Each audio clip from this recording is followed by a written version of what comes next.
Isso aí, pessoal, dando início aqui mais um episódio do programa Hora da Luta. E hoje com um convidado extremamente especial, ele que vem sendo muito pedido nas entrevistas. Você que está acompanhando aí o programa desde o início já deve ter percebido que sempre esse nome, Mestre Luiz Carlos Valois, surge nas histórias. Então, estamos aqui com ele, recém-graduado à faixa coral. Mestre, muito obrigado pela tua presença. Eu sei que teu dia é extremamente corrido, então é um prazer estar te recebendo aqui, já estamos há muito tempo esperando e chegou o dia. Bem, Rodrigo, estamos aí, vamos conversar. É isso aí. Mestre, então já vamos direto ao ponto. Sempre faço essa pergunta inicial. Conta pra gente aí como é que foi teu início na arte marcial. Tu já começou no jiu-jitsu? Qual arte marcial tu começaste? Eu comecei no judô, década de 70. 70? 77, 78, por aí, na Academia Jimenez. Tradicional Jimenez, né? Que ficava ali do lado do Ferro Velho, que tinha ali no Veralves. E meu pai resolveu, como pai de toda criança, resolve colocar o filho para treinar judô, né? Naquela época não existia jiu-jitsu em Manaus, não se falava de jiu-jitsu. Devia ter uns 9, 10 anos. E aí eu comecei a treinar judô e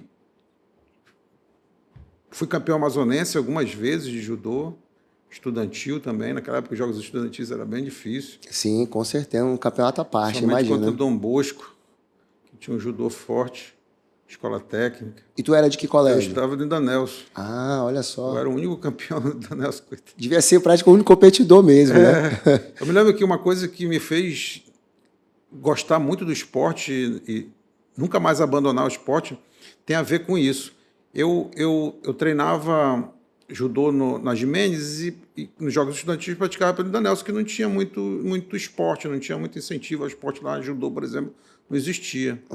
E aí eu ganhei um campeonato de jogos estudantis e não entregaram medalha. Assim, aquela organização que a gente já conhece, né, de Secretaria de Estado. Sim.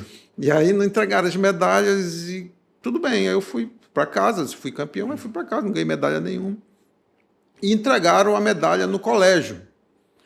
E eu estava na sala de aula, não sei que quinta série, sexta série, não sei, e o coordenador, o professor Eliseu de Danelson, chegou com a medalha para me entregar na sala de aula, parou a aula e tudo para me entregar. Olha só, e aí isso é marcante. Aquilo foi muito marcante para mim. Criança, aquele negócio, aquela importância, série. Né? O coordenador do colégio parar a aula para entregar a medalha de judô, né? Que eu vi aquela admiração das outras crianças por judô, cara, luta judô, campeão, mas aquele negócio eu acho que rolou um incentivo muito grande. Esse foi o ponto-chave que tu considera? Eu acho que para nunca mais abandonar a luta, né? Eu estava te falando antes, né? Eu sou uma pessoa muito tímida, muito fechada e a repercussão daquilo ali, a admiração daquilo ali, que sempre quando o tímido, quando ele faz as coisas certa, correta, ele acaba chamando a atenção, mesmo sendo tímido, né? Porque é um cara que se sobressai, ou no esporte, ou no estudo, em alguma coisa, e isso acho que marcou a criança que eu era e fez com que, poxa, já que eu nunca vou ser um cara extrovertido, nunca vou ser um cara popular. Um popular no colégio, né? Nunca vou ser. Agora, lutar, eu sei lutar, entendeu? Então, vou continuar lutando. E isso aí, depois desse campeonato, tu continuou mais quanto tempo na Jimenez? Eu continuei na Jimenez até ir morar no Rio de Janeiro, porque... teve um período que eu fiquei na Jimenez e treinando com Boi. Não sei se você já ouviu falar no Boi. Já ouvi falar. Pois é, o Boi é um cara que veio para Manaus, eu não sei nem qual é a origem do Boi, mas ele se dizia faixa preta de jiu-jitsu. O que acontece é o seguinte, meu pai ele fazia campanha política com Arthur Vigílio, tá? Isso é bom que se diga, que foi o primeiro cara que me falou da existência do jiu-jitsu na minha vida foi o Arthur. Meu pai fazia campanha política com o Arthur e meu pai nunca gostou de esporte, meu pai nunca assistiu uma luta minha, nunca nem olhou uma medalha minha, certo? Mas meu pai é aquele cara de sair para beber com os amigos fim de semana, tal, nunca deu valor de esporte, apesar de ter me colocado para treinar, ele nunca valorizou as vitórias que eu tinha no esporte. Entendi. Então os amigos dele eram aqueles amigos do boteco, de beber e tal, não sei o quê. E de repente eu vejo um amigo do meu pai que fala de luta, tem um amigo do meu pai que fala que treina, que não sei o quê, aquilo me chamou a atenção. E o Arthur sempre foi muito simpático comigo. Sabe aqueles amigos do pai que brinca com a gente, senta no cara tapete, carismático, senta né? no tapete para brincar e tal, não sei o quê. E ele começou a me ensinar golpe de jiu-jitsu. E eu já treinava judô. Disse, judô não tá com nada, tem que treinar jiu-jitsu. Aí me contava das lutas dele e tal. E aquilo foi crescendo na minha cabeça. Então, uma vez eu estava treinando na Jimenez com o André Jimenez e chegou um cara de faixa preta com a tarja branca na faixa. Nunca mais esqueço disso. Foi a primeira faixa preta de jiu-jitsu que eu vi na minha vida. Era o boi. E eu pergunto, o que é isso na tua faixa, essa tarja comprida? Que isso não tinha no judô, né? Isso é jiu-jitsu. Eu já tinha escutado falar de jiu-jitsu do Arthur, que tinha me falado. Aí ele abriu uma academia lá no centro e eu fui lá treinar com ele, mas era só porrada, bicho. Não tinha nada de jiu-jitsu, era só tapa na cara e... Era o famoso taparia, o solto, era só solto. Era só isso. Voltado para a defesa pessoal porrada, mesmo. Nem sei se é defesa pessoal. E aí eu ficava no judô lá achando que eu estava aprendendo jiu-jitsu, mas aquilo não era jiu-jitsu. Depois que eu fui para o Rio de Janeiro, eu vi que aquilo não era jiu-jitsu. Então, houve essa tua saída do judô para essa academia do Boi, né? Não, mas ficou concomitante as duas academias, eu treinava nas duas. Eu sei, mas aí, então, quando tu chegaste no Rio, então praticamente tu era um judoca, é isso? Era um judoca. Ah, entendi. Mestre, conta pra gente aí essa tua chegada no Rio de Janeiro, numa época que não era tão fácil chegar lá, né? E tu falaste aqui, a gente estava conversando antes, do mito que tinha, né? Do Carson Gracie. Tu já foste para a academia do Carson ou tu chegaste a procurar uma outra academia? Não, eu cheguei no Rio, eu fui treinar judô no Rio. Foi treinar no judô, entendi. Fui treinar na ABB com o Shihan Ogino, que inclusive diziam que quando criança tinha treinado com o próprio Jigoro Kano. Jigoro Kano. É um cara, sabe, um mestre dos mestres. Então, com certeza ele passou pela escola Kodokan, né? Shihan, faixa vermelha e judô.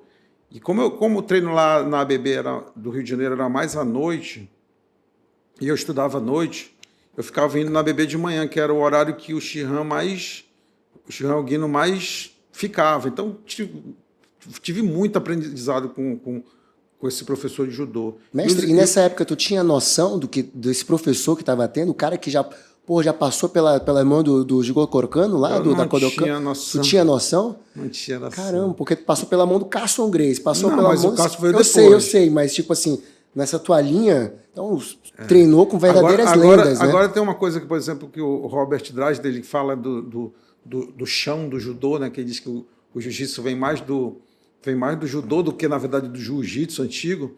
Tem muito a ver porque o jiu-jitsu dele, o chão dele, do judô que eles praticavam, era muito evoluído. Eu me lembro que eu fiquei treinando jiu-jitsu já no Carso e judô na BB. Eu, azul do Carso, os faixa preta de judô dele, todos me finalizavam. Todos, do Ogino, né? Entendi. E o que tu acha que era diferente? Tipo, já tinha a noção de raspagens, ataque de braço? O que tu acha que era diferente dessa época aí? No judô da ABB? Do judô... Não, do chão da ABB. O chão do judô da ABB, assim, pro nível de faixa azul, que era o que eu era, não devia nada do chão do jiu-jitsu, não devia nada. Óbvio que o pessoal que treina, que tinha faixa roxa, marrom, preta do jiu-jitsu, treinava só isso, né? Podia ser, até, com certeza eram melhores, mas o Zé Carlos, por exemplo, que é até fisioterapeuta, foi meu professor durante muito tempo, que era um faixa preta do Ogino.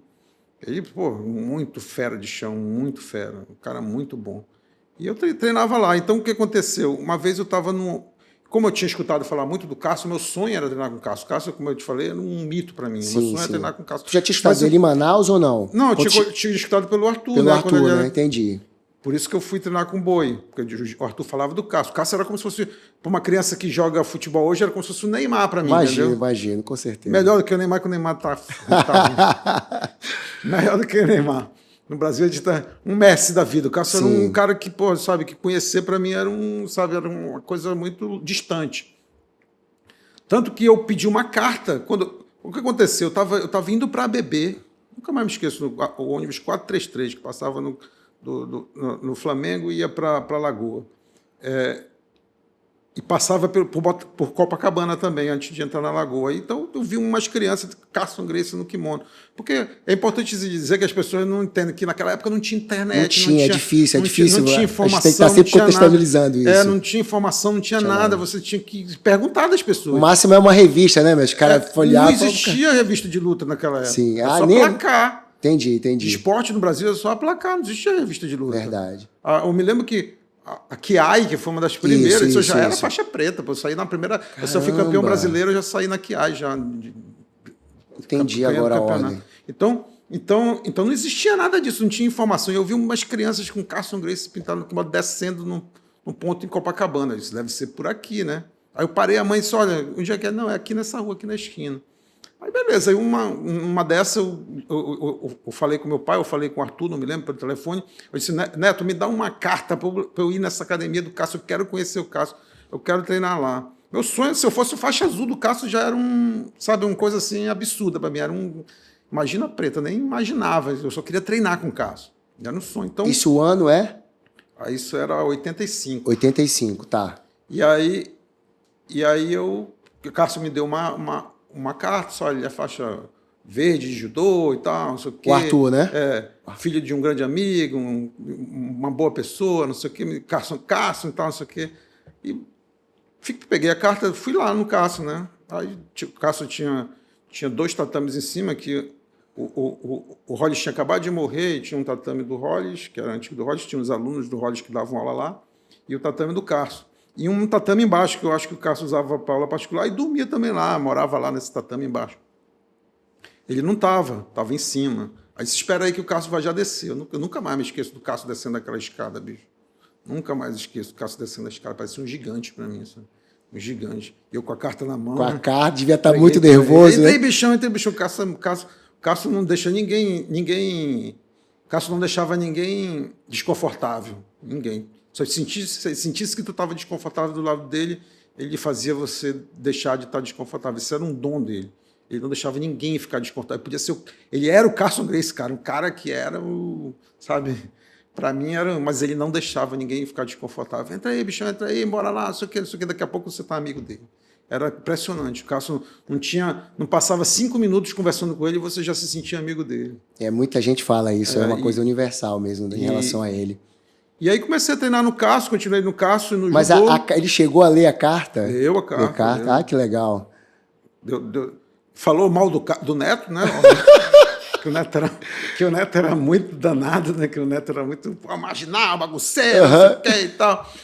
Falou mal do Neto, obviamente, mas eu já conheço... Do jeito Cássio Gracie, né? Já conheço a história, porque o Cássio é assim, ele tinha muitos alunos... Assim, nessa idade, porque deve ter sido a idade que o Neto treinou, 19, 20 anos lá com o Cássio, que, meio adolescente, meio bagunceiro, não sei o quê, e o Cássio nunca gostou disso. Entendi. Nunca gostou disso. Ele sempre dava expor nesse pessoal bagunceiro, sabe? Que ele chamava de os poderosos, né? O poderoso.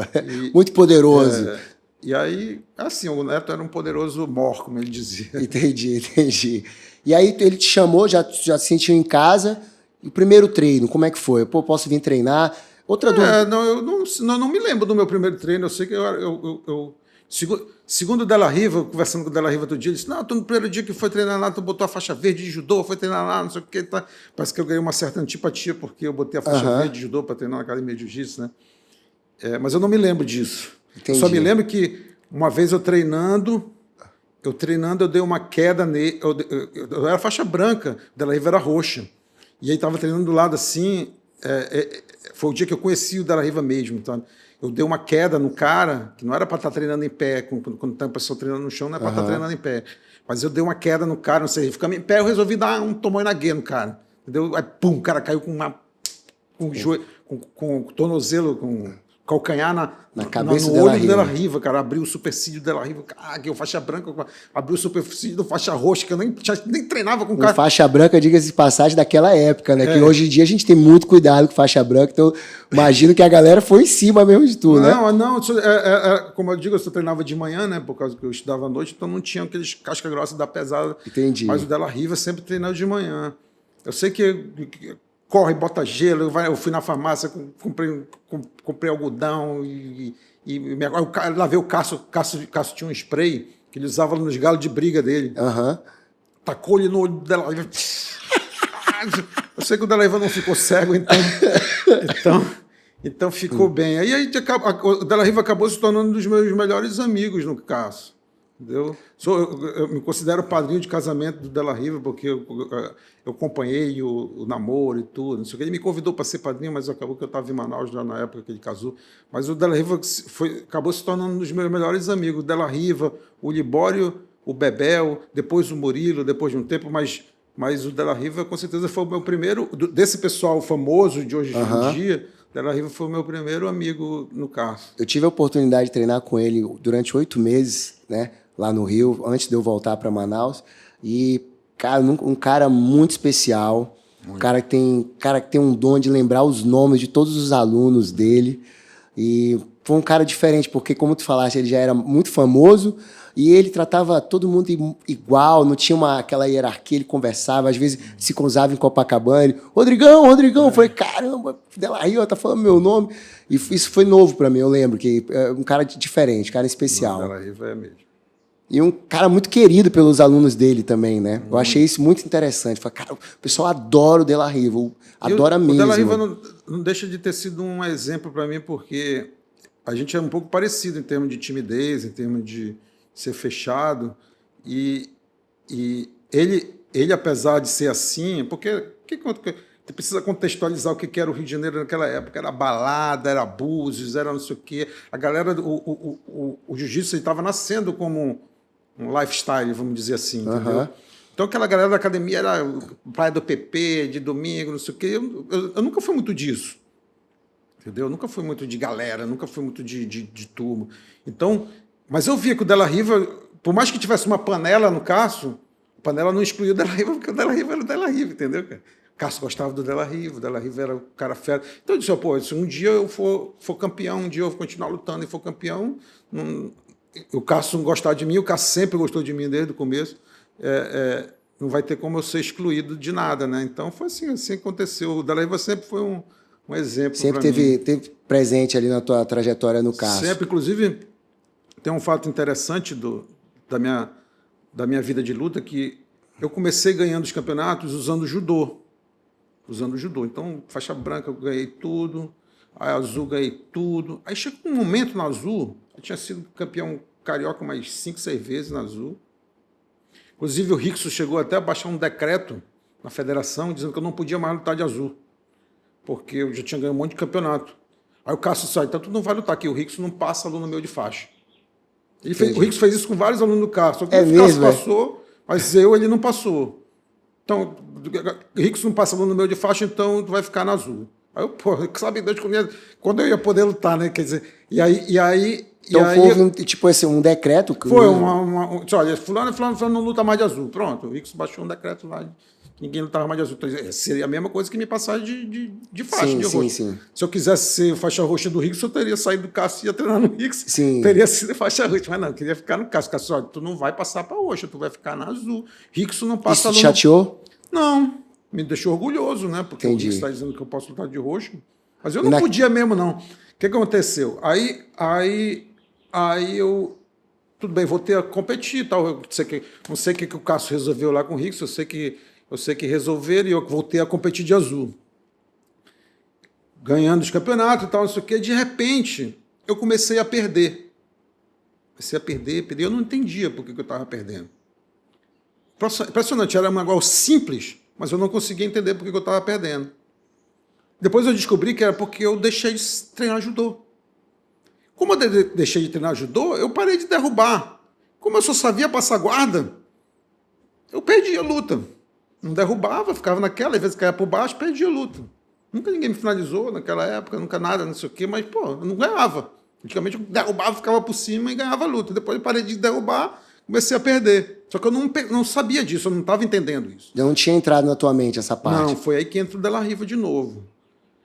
Aí o Della Riva já era faixa marrom, preta, não sei. Eu sei que o Della Riva fazia faculdade de educação física. Eu disse, Della Riva, tu vai me treinar, cara. Porque o Cássio era um monte de aluno, não tinha Cássio pai, sabe, uma coisa, não tinha condições. Eu queria um treinamento de preparação física mesmo. Aí a gente ia para a praia, o Della Riva cronometrava, fazia meu treino, aula particular, não sei o quê. Comecei a treinar jiu-jitsu profissional praticamente. Entendi. Isso em 86, 87. Nossa. Aí já visando os campeonatos mesmo, né? Aí eu sei que eu treinei, eu fui lutar um campeonato, perdi de novo. Aí, sabe, eu ainda não tinha então, noção do que estava acontecendo. Só que estava tendo aquela transformação de um lutador de judô virando um lutador de jiu-jitsu. Entendeu? Entendi. Aí, de repente, de uma hora para outra, eu comecei a ganhar de novo. Entendeu? Aí eu adaptei meu jogo, não sei o que aconteceu, alguma coisa que o Della Riva ajudou muito nisso. Tá? O Della Riva entrou na minha história várias vezes, porque... Pois é, aí tu tá falando sempre do mestre Della Riva, que todo mundo que é da luta conhece. É um excelente guardeiro, diversos tipos de gancho. Aliás, o pé dele parece a mão, né? Um negócio diferente, assim, os ganchos que ele bota. É um jogo totalmente diferente dele mesmo. E tu é um passador. Tô certo ou tô errado? Sim, tu gosta de passar. Por incrível que pareça, eu não sei se tu já percebeste isso, mas os guardeiros são ótimos professores de passagem de guarda. Sim, porque eles recebem a pressão, né? E no caso Della Riva, ele recebeu a pressão daqueles caras. Além de ser um Einstein no jiu-jitsu, né? Um Einstein. Então ele te deu um caminho ali, né? E aí eu vou pulando um monte de fase da minha história de luta, mas já no final, já por exemplo no Brasileiro de 95, que eu fui campeão brasileiro em 95 na preta, o Cássio já estava nos Estados Unidos, eu treinei só no Della Riva, na academia do Della Riva direto. Fui campeão brasileiro pelo Cássio, mas treinando no Della Riva, treinando com o Alexei, faixa preta do Della Riva. Alexei Cruz, eu acho que ele foi finalista no primeiro Mundial, né? Salvo engano.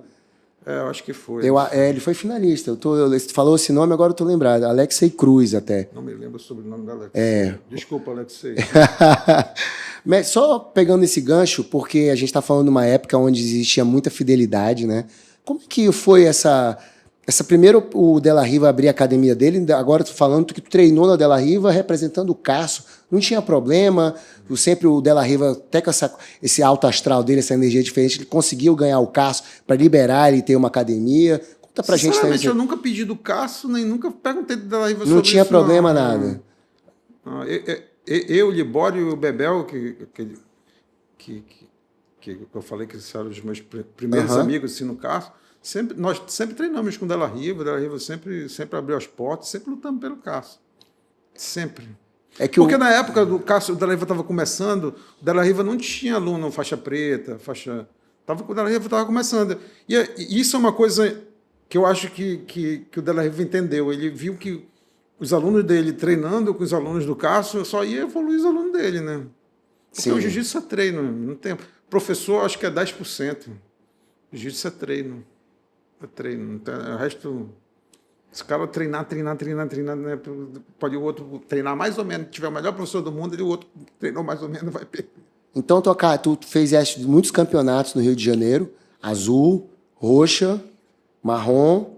Preta também. Está lá no meu diploma do Cássio. Eu tenho o maior orgulho do diploma que o Cássio me deu. O Cássio me deu um diploma escrito à mão, dizendo que declaro para o devido fins que Luiz... Está na internet. Declaro para o devido fins que Luiz Carlos Valois, depois de ser campeão na azul, na roxa, na marrom e na preta, está autorizado a portar a faixa preta e ser professor de jiu-jitsu. Por que ele disse que eu, inclusive, ser campeão na preta de me dar o diploma? Porque eu fui campeão num campeonato de marrom e preta, sendo marrom. A Copa Atlântico Sul. Que é o Campeonato Brasileiro, né? Inclusive, que eu fiz a final com o Ralph Grace. Ah, entendi. A informação que eu tinha que era com o Renzo, na verdade. Não, eu lutei 3 vezes com o Renzo, mas a final do Atlântico Sul foi com o Ralph. Com o Ralph. Pô, cara, olha só essa tua história, né? Além de ser um competidor na época num local onde era o auge do jiu-jitsu, né? Tipo, vindo aqui, colocando para a realidade de Manaus que ninguém tinha essa oportunidade, ter essa vivência, né? Toda essa trajetória e essas lutas aí com o Ralph, como tá dizendo, e com o Renzo. Pô, isso aí te deixa um know-how muito lá em cima, né? Eu acredito até que no próprio Cássio, tu já é um nome de... Paiva também. Alexandre Paiva, muito conhecido, mas, isso colocou o teu nome dentro do Carson Gracie como a linha de frente, né? Batalhão de frente ali, numa época de muitos nomes, né? O Cássio tinha uma equipe, é interessante, chamava, não sei se tu já ouviu falar, equipe Toulon. O Cássio era muito amigo do dono da Toulon, já sabe a marca sim, Toulon, sim. Cássio era muito amigo do dono da Toulon, Balesteiros, Evandro Balesteiros, se não me engano o nome dele. era muito amigo e o dono da Toulon resolveu patrocinar alguns alunos do Carson. Então, como é que era esse patrocínio? O patrocínio era com o Carson, não era com os alunos. Tipo assim, Carson, tu vai botar sempre 5, 6, 7, não sei quantos eram, 10 atletas com kimono da Toulon para lutar o campeonato. Vai ser a equipe Toulon do Carson Gracie.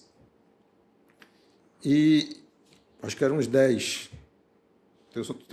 Não sei quantos, mas sei que era um kimono Toulon, que era tipo assim, sabe, o top dos tops que Toulon nas costas. O patrocínio nessa época era muito raro, né? Apesar de que a gente mesmo só ganhava roupa e sapato. Mas era muito prestígio quando o Carson chegava e dizia assim, olha, quem vai lutar com os kimonos da Toulon é tu e tu. Eu sempre fui Toulon. Caramba, que legal, cara. Toulon. E aí isso dentro da academia, né, pô, refletia de uma... Porque era tipo assim, o Carson escolhia a seleção que ia lutar com aquele. E tu foste o primeiro manauara no Carson? Depois do Arthur? Não, o Bolão, né? Ah, o Bolão, entendi, verdade. O Bolão foi o primeiro. Então, do Arthur, né? Então, eu acho que eu cheguei um ano depois do Bolão e o Valide chegou um ano depois de já ia perguntar essa ordem aí. Pô, e essas finais aí que tu fez com o Renzo, conta pra gente, porque também, principalmente do Renzo, tu pegaste ele no que eu considero um auge dele, né? Tipo, com forma física, novo, diferente já quando ele despontou aí pro mundo da luta. O cara que tinha um triângulo muito forte. É muito difícil falar de luta assim, né? Eu nem quero falar muito de luta, mas o que acontece? As minhas 3 lutas com o Renzo foram todas 3 0-0. Não teve nenhum ponto. Olha só. Foi dado para ele as vitórias. Aquela da época da bandeirada, né? Muito difícil também, né, mestre? Mas, por exemplo, com o Ralph foi 0-0 e deram para mim. Entendi. Mas na segunda luta, não sei se o Renzo vai lembrar disso, mas na segunda luta, quando terminou, que foi o brasileiro de 93, quando terminou, ele me deu um abraço e disse assim, te dei o troco. Então, para ele, eu acho que eu ganhei a primeira luta. Entendi. Mas isso aí já é indiferente para mim. Não, né? Eu sei, com certeza, mestre. E falando um pouco mais assim do Renzo, durante a luta ali, qual era a dificuldade que tu tinha? Pô, não posso deixar ele chegar nessa posição. Pô, acho que eu não tinha isso não, sabia? Eu não queria ficar por baixo. Mas, por exemplo, em 94, o brasileiro de 94, quando a gente lutou, eu puxei para a guarda, porque não estava acontecendo nada, eu gostava de ficar de joelho, sabe? Aí ele, por um momento, foi acho que no final da luta eu resolvi puxar para a guarda. Às vezes eu puxava para ver o que acontecia, não estava acontecendo nada, 0-0. Entendi. Mas também ele nunca passou minha guarda e eu também nunca passei a dele. Cara, então só mostra o quanto tu era duríssimo, porque eu vejo os vídeos do Renzo dessa época, cara, o cara por exemplo, no muito rápido, uma inteligência muito grande. De 93, por exemplo, a minha luta com ele foi 0-0, foi a primeira luta, porque o Carlos casava a minha luta com o Renzo, depois que eu lutei muito com o Renzo. Ah, entendi. Entendeu? Ele com aquela rivalidade, né? Entendi. Ele casava a luta, então minha primeira luta foi com ele. O Albertinho que me falou, o Albertinho do Carlos falou assim, olha, eu vi o Carlos e o Robson casarem a tua luta com o Renzo. O Renzo até disse, não, melhor não, e tal, não sei o que, mas foi casado. Nessa luta, por exemplo, a minha luta com ele foi 0-0, ele me puxou para a guarda, não me raspou, e ficou em pé e continuou e tal, foi 0-0. Ele fez a final com o Della Riva e raspou o Della Riva. Entendi. 2-0 do Della Riva. Eu já vi essa luta com o Della Riva. De 2-0. Depois, a primeira luta desse campeonato foi comigo. Entendi. Eu me lembro que logo depois ele lutou com o Valide, né? A torcida da Barra Gracie cantava assim, o primeiro foi o Valois, o segundo Della Riva, o terceiro vai ser ele, o Valide Paraíba. A torcida da Barra Gracie cantava, porque ele ia lutar com o Valide logo depois, né? E tinha aquela rivalidade. O Valide é expert em marketing. Saiu na frente, né? Então saiu ele na fez frente. Uma marketing que ela lutar com ela. Apesar da gente ter lutado no leve, o Valide ser médio, o Valide soube fazer todo um marketing e tal, não sei o quê. E aí, logo depois, eles lutaram, uma luta de 1 hora, né? Sim, com certeza, a galera que nos acompanha aqui já viram essa luta. A gente pode até falar, não propriamente da luta, mas a tua opinião, tipo, tu já sabia que aquilo ia acontecer? Já. Tu já sabia, todo mundo falava isso. Todo mundo não falava. Quando eu lutei com o Renzo, porque isso foi um pouco depois, alguns meses depois. Não, eu digo assim, Tu já sabia que... O que ia acontecer na luta? Tipo, que o Valide ia passar a guarda daquele jeito, que aquela luta ia acontecer daquele jeito, os 9-0? Não. Não? Tu achava, na tua opinião, a luta ia se desenrolar de qual forma? Eu achava... Olhando agora e tipo... Assim, é um tempo de luta muito grande, né? Sim. Praticamente um treino, né? Porque é um tempo de luta muito grande. 1 hora, né, praticamente, né? E 5 quilos a mais numa luta dessa é muita coisa, cara. É muita coisa.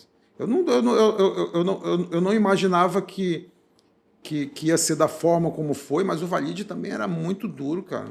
Muito duro. Ninguém fazia nada com o Valide na academia, não, cara. Finalizar o Valide...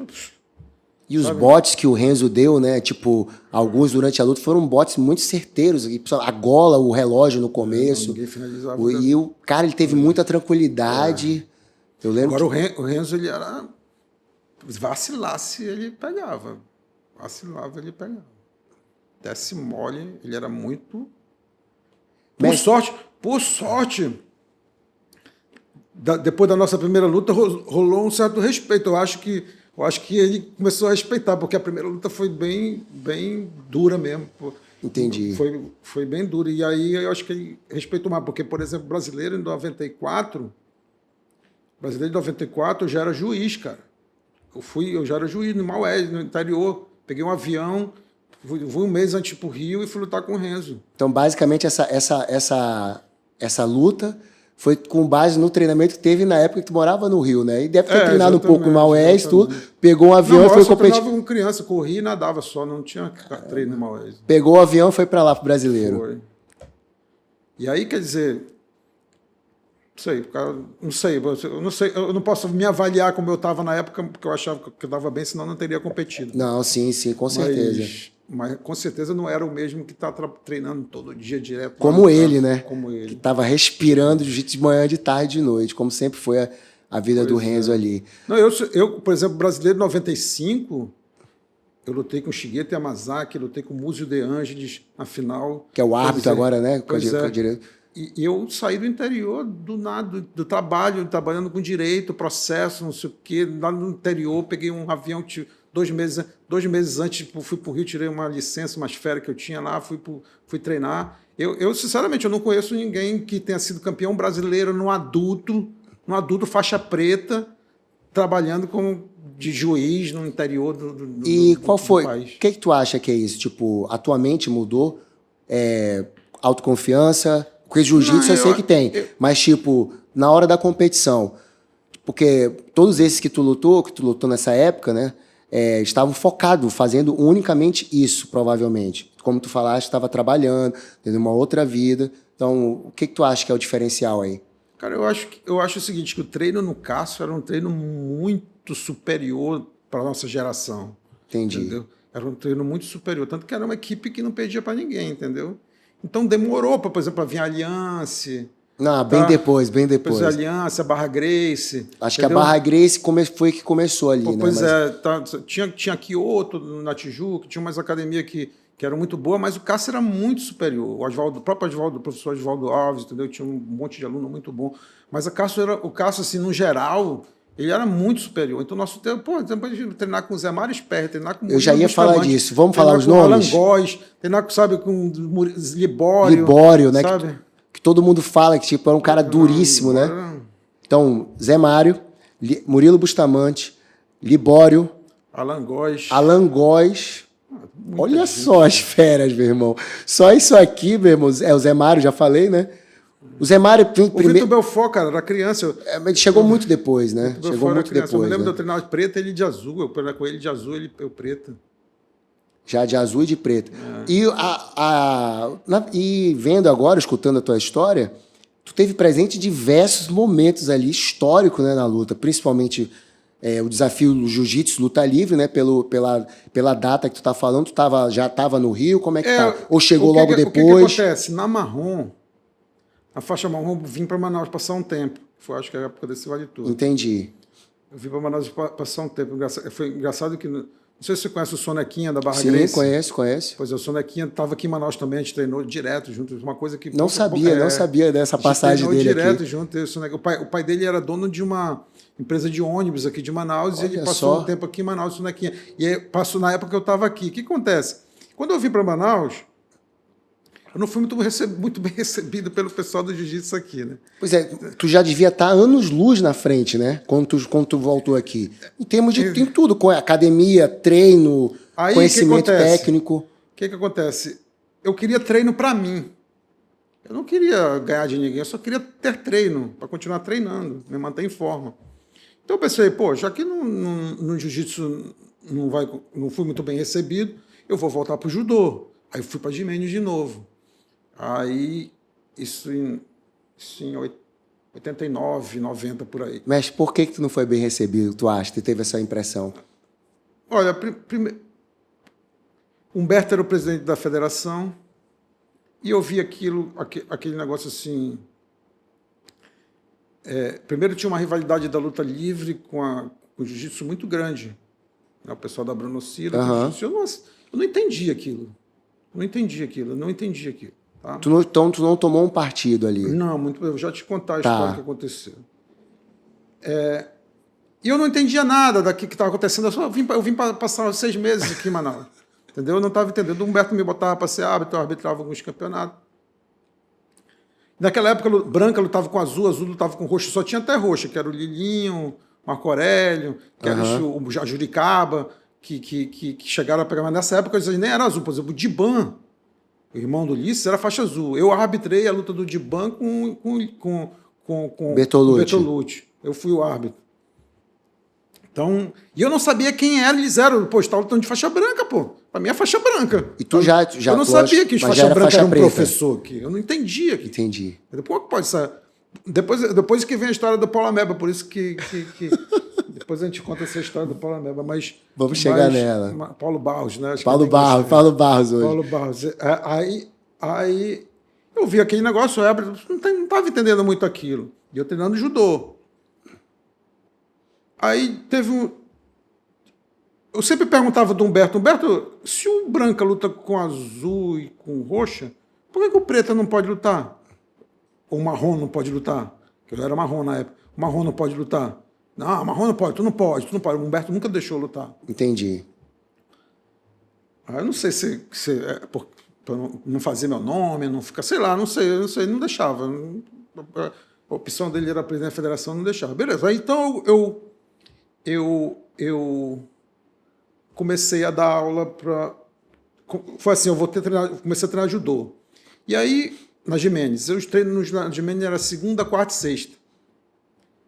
E o pessoal sempre pedia, eu finalizava no chão, finalizava todo mundo, né? Aí, pô, me ensina isso, me ensina aquilo. Eu disse, olha, eu não vou ensinar aqui na aula de judô, que eu vou atrapalhar o professor, era o André. Eu não vou atrapalhar o professor, dar aula aqui. O professor é ele de judô, sou faixa verde ainda, não só vou dar aula na aula de judô. Mas vem aqui amanhã, é terça, quinta, não tinha aula. Vem aqui terça e quinta que a gente conversa. Aí comecei aí terça e quinta, no tatame da Jimenez, dar aula de jiu-jitsu para o pessoal do judô. Que aí entra o Cocó, o Luiz Alberto, que hoje é juiz. Sim, tá? sim. O Anselmo ia para lá treinar, o Anselmo Montenegro, depois fui faixa preta do Cássio. Um monte de gente ia treinar nessa terça e quinta lá na Jimenez, que é a hora que eu dava aula. Acabou que com o tempo o judô foi diminuindo, o pessoal que ia para o judô ia mais para o pessoal terça e quinta. Entendi. Entendeu? O pessoal começou a diminuir. Aí o André, por alguma coisa da vida, abandonou e eu fiquei com o tatame da Jimenez toda para mim. Eu dava aula de jiu-jitsu na Jimenez. Olha só. Segunda a sexta, até chamarem o Júlio aqui. Júlio Prado, né? Júlio Prado, que depois veio para voltar a dar aula de judô, mas foi quando eu saí, já fui para a Tala, depois fui para o Cajim. Nesse pouco tempo que eu fiquei aqui em Manaus. Entendi. E aí nessa, voltando, eu assisti a luta do Diban com Bertolucci, né? Aí tinha um pagode aqui em Manaus, eu não me lembro onde era, e eu encontrei o Bertolucci no pagode. E eu se ele pode confirmar, acho que é delegado da Polícia Federal. Hoje ele teve uma treta de uma polêmica que deram a faixa preta de jiu-jitsu para sim, ele. Né? Sim, eu até sim, defendi ele, porque eu acho que pela toda a história ele até merece. Mas então, eu encontrei o Bertolucci num pagode, desse pagode da vida, e eu achava que ele era faixa branca. Porque eu estava lutando no campeonato de faixa branca, eu não conhecia nada, eu não sabia negócio de luta livre, de nada. Tu não conhecia ele, eu não né? sabia nada, eu não sabia quem ele era, eu não Entendi. sabia que ele era professor. Aí eu falei, pô, bicho, leva jeito, hein, cara. Pô, passa na academia, eu tô dando aula assim, assada, pra te dar uns toques, tu vai melhorar. Pô, deve ter ficado puto, com razão, né? Porque eu não sabia. E não foi, mas aí logo depois eu encontrei com ele de novo. Pô, tu não quer aprender, não? Passa lá, cara. Encontrei com ele de novo, falei de novo. Eu sei que numa segunda-feira eu chego no Agimendes, tá lá ele na porta, assim, de braço dado, parecia o urso da Bruno Silva, assim. A pose característica, né? Parecia o urso da Bruno Silva. Ele era já agente da Polícia Federal, né? Aham. E estava até com um amigo dele, acho que da polícia também. Aí, pô, até que enfim, eu não tinha percebido, Eu sempre fui muito negócio de cara tá com raiva de mim, eu não entendo, não. Porque às vezes nem tô olhando pra cara feia do cara, sabe? Entra aí, cara, entra aí, pô, até que enfim, né? Aí, chamando o cara e ele vendo de uma outra forma, né? Aí ele veio, ele sentou lá e eu comecei a puxar aquecimento. Eu falei, pô, entra aí, cara, bota o kimono. Eu não trouxe kimono, não, tu não faz comigo sem kimono? Falou assim mesmo pra mim, foi aí que eu me toquei. Quando ele falou assim, tu não faz comigo sem kimono? Aí eu falei, espera só um minuto. Aí eu continuei dando aquecimento. Aí mandei a galera sentar, tirei o kimono, aí, sobe. Aí, porrada, eu e ele sem kimono, eu e o Bertolucci sem kimono. E o cara treinava só sem kimono, né? Só sem kimono. Treinamos mais de meia hora sem kimono, eu e ele, porrada mesmo. Aí no outro dia ele disse, eu posso trazer meus alunos para treinar aqui? Olha só que legal, aí ele hein? trouxe o pessoal da Bruno Silva toda para treinar comigo. Nessa época, Nessa época. Poxa, deve ter gerado. Pois é, só que eu não sabia. Entendi agora. Só que eu não sabia.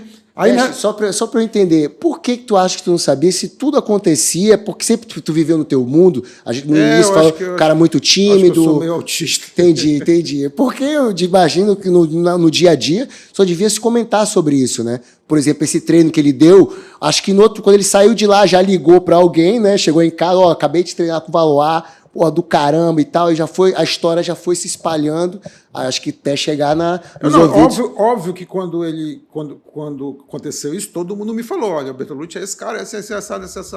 Aí eu fiquei sabendo. Entendi. Entendeu? E aí se tem rixa, porque ainda não tinha começado a negócio das brigas. Entendi. Entendeu? Só tinha rixa. A luta livre e jiu-jitsu. Mas por que isso? O cara treina jiu-jitsu sem kimono, pô. Hoje não tem no-gi, não sei o quê, pô. Sabe, é a mesma coisa. Sabe? Aí, mas naquela época... Na minha cabeça de lutador, atleta do Carson Gracie, aquilo não entrava. Entendi. Entendeu? Não entra. Apesar dessa rixa existir no Rio, mas também não tinha noção da rixa existir no Rio, negócio de Hugo Duarte, esse negócio da Rix, esse negócio. Pra mim, sabe, assim, como eu acabei de falar, eu era um cara muito tímido, muito, sabe, muito centrado, eu fazia minha faculdade, estudava, entendeu? Então eu ia para treinar e lutar, entendeu? O meu negócio era lutar. E aí, se o cara é bom, por que ele não vai treinar comigo? Eu queria que treinasse um cara bom, bicho. Aí os alunos começaram a ir lá. E aí só aluno bom, casca grossa, os alunos do Bertolucci, todos eram muito fera, entendeu? E aí começamos a treinar. E aí, o que aconteceu? Eu disse, pô, vamos entrar num campeonato de jiu-jitsu, todo mundo junto. Os meus alunos, que era o pessoal do judô, que estava treinando comigo, e vocês da luta livre, tudo Valois jiu-jitsu, vamos entrar todos juntos. Aí o Bertolucci falou assim, eu entro com uma condição, que tu lute com o Humberto. Aí se eu luto com o Humberto, claro, bicho, é só ele querer. Aí foi lá, falaram, ele não quis, não dava afim, ele organizava o campeonato. Uhum. Eu sei que aí fomos nos afastando e tal, não sei o quê. E aí paramos de treinar junto. E foi logo depois que eu voltei para o Rio também, aí aconteceu isso. Hein? Olha só que legal esse episódio, hein? E, tipo, depois disso, aí tu voltaste para o Rio. Qual ano? 90 aí? Eu voltei para o Rio em 90. 90. Fiquei aqui em 89, 90, por aí. Entendi. Diante disso, foram chegando lá outros manauaras, e teve um outro episódio que a gente conhece bastante, que já é um 90, eu acho que 3, 4, eu acredito, que é do Tico com a situação no Raia, né? Tu estava no caso essa época também? O Tico é meu faixa preta, né? Sim, eu sei. O Tico... O que acontece? O pessoal que aconteceu? A época que eu estava aqui em Manaus, todo mundo que ia de Manaus para o Rio treinar no Cássio, quando voltava, acabava vindo treinar comigo. Mesmo se fosse da Monteiro, fosse de qualquer outra academia, quando voltava, acaba vindo treinar comigo, porque estava lá no Cássio, a referência do Cássio aqui em Manaus era eu, né? Então o Tico, acho que numas férias dessa, acabou vindo treinar comigo. Acho que o Tico era do basquete, o Tico começou a treinar jiu-jitsu no Rio, o Tico não é nem de Manaus, o Tico não começou nem a treinar jiu-jitsu em Manaus. O Tico, acho que começou a treinar no jiu-jitsu no Rio. Acho que ele achava negócio de briga.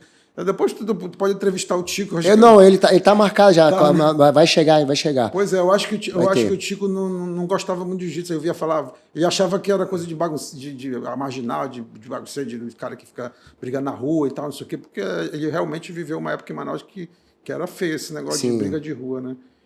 Então acabaram convencendo ele a treinar jiu-jitsu lá no Rio. Eu já era faixa marrom preta e ele era azul do Cássio, começou a treinar lá com o Juninho. E aí, antes de Manaus, acabamos ficando amigos. E quando eu estive aqui em Manaus, voltei para Manaus antes dele, né?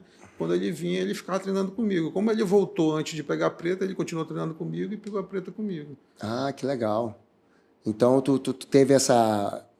Como foi para ti aquela situação lá da situação dele com o Ryan, lá a luta dos dois? Eu não estava, né? Não estava no Rio nessa época. Eu não tava, Mas como é que tu ficou sabendo aqui? Tu soube disso? Como é que foi? Todo da mundo notícia? falou, tinha um vídeo. Eu acho que eu nem assisti até hoje esse vídeo direito, só pedaços. É mesmo, velho? Só ouvi falar mesmo. Ao contrário de mim, que já destrinchei essa fita de trás para frente, de frente para trás, e até os comentários da volta, né?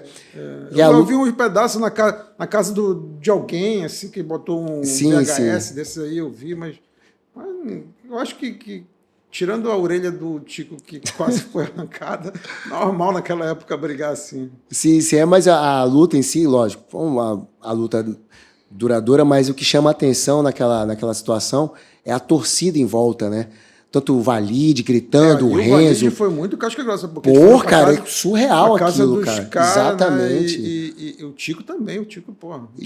O Raia, se eu não me engano, era faixa roxa e o Tico era azul, né? Mas eles não se intimidaram, entendeu? O Tico não... Essa com o Tico não. Por exemplo, até o próprio Amauri, logo no início ele mas depois ele vai ficando para trás já, e o Valide não arredou o pé. O Chico sempre foi bulldog, guerreiro, muito guerreiro, muito guerreiro. Nossa... Com certeza. Quando a gente sentar aqui, a gente vai conversar mais sobre esse assunto aí da luta. Mestre, eu não poderia deixar de perguntar também, toda essa galera aí, esses ícones, né, dos anos 90, do Carson, qual o cara que, tipo assim, porra, esse cara eu não conseguia fazer nada. Era muito difícil. O cara pega um braço, o cara pega uma gola, muito complicado. Rapaz, para mim, o treino mais difícil para mim no Carson sempre foi o Murilo Bustamante. Sempre. Que legal. Por quê, mestre? Sempre. Não sei, não sei, porque tinha caras tão pesados e mais fortes do que ele. Que muita gente fala o Libório, né? Não, o Libório é fenomenal. Não sei se o Libório me aliviava, não sei o que é. Eu sei que o Murilo não aliviava, não. Entendi. O jogo, sabe? O Murilo é passador também, sabe? Uma envergadura muito grande, forte, muito técnico. Sabe, eu me lembro que uma vez eu treinando com o Murilo, no Cagim, o Murilo veio aqui em Manaus, no seminário, não sei o que foi, e eu fui treinar com o Murilo no Cagim, a minha irmã não sabe nada de jiu-jitsu, ela estava lá, foi assistir, olha, primeira vez que eu entendi uma luta de jiu-jitsu, sabe, porque o Murilo estava me escovando. Entendi. E teve um episódio, uma vez o Cássio sempre, de vez, fazia luta em pé, treino em pé, né, que era próximo dos campeonatos, né, e aí foi o dia que eu acho que eu fui mais finalizado, porque eu fui treinar com o Murilo, o Cássio não sei o que o Cássio tinha na cabeça dele, que ele me botou para treinar com o Murilo. Eu era peso pena, né? A 67, o Murilo, sei lá, cara. 80, né? Por aí. E aí o Cássio me botou para treinar com o Murilo me finalizou umas 5, 6 vezes, sei lá quanto. Aí eu saí triste, eu cheguei pro Cássio, não vou mais lutar o campeonato não. Eu disse, por quê? Tu não viu não o que o Murilo fez comigo, cara? Eu não fiz nada. Ele disse, tu tá maluco, bicho? Tá maluco? Tu queria que... Se fosse o contrário, então o Murilo tinha que se suicidar. Tá doido, é? Pô, normal isso acontecendo. Aí me convenceu, eu acabei lutando no campeonato. Mas realmente o Murilo sempre foi o treino mais difícil, sem sombra de dúvida. Acho que eu já dei entrevista falando isso. Eu acho que até ele viu uma vez. Que legal, que legal. Mestre, e aí sempre nessa ida e vinda do Rio de Janeiro, Manaus e Rio de Janeiro, eu fiquei meio perdido aí. Da onde, que tu já até citou o nome dele, como é que surgiu o Alberto dos Santos? Porque tu dava aula no Cagim, então aí depois veio ele. Como é que foi isso? O seguinte, eu vim para Manaus em essa fase intermediária, certo? Depois voltei para o Rio, foi o tempo que eu peguei a preta, ganhei campeonato marrom preta, então não sei o que, não sei o que. E aí foi quando eu passei no concurso, eu vim para Manaus fazer a prova, voltei para o Rio para treinar, continuar treinando, mas passei no concurso de juiz. E eu tinha esse treino no Cagim, né? Quando acontece, quando o Júlio tomou conta das Mendes, eu fui para o Atala. Depois do Atala, teve um período, inclusive, interessante falar isso aqui, porque pode falar. Porque tem a ver com a história do Jiu-Jitsu Manaus. Pode falar, hoje o é o dia. Alan Góes deu aula no Cagim um tempão, né? O Alan Góes substituiu o Cássio Façanha no Cagim. Quem dava aula no Cagim era o Cássio Façanha. Depois Alan Góes. Quando o Cássio Façanha foi abrir a academia dele, que treinava o Ney, treinava, sabe, o Ney Cunha, aquela galera do Cássio. E aí foi o Alan Góes dar aula lá. E eu dava aula no Atala. O Alan no Cagim e eu no Atala. Só que toda hora eu saía do Atala para ir treinar com o Alan no Cagim, porque eu sempre quis treino, cara. O Alan era faixa marrom e eu era preta. Ah, então tu é mais antigo que o Alan Góes? Mais antigo Olha que o Alan só, Góes. que legal. Não sabia. E aí, senão eu não teria conseguido treinar com o Alan. Que é outra fera braba. Mas aí, como eu era mais graduado, eu tinha mais tempo de treino que o Alan. E aí ia treinar com o Alan no Cagim, a gente ficava tal. Por incrível que pareça, naquela época, Atala e Cagim eram parceiros em termos de jiu-jitsu. E aí acontece, teve um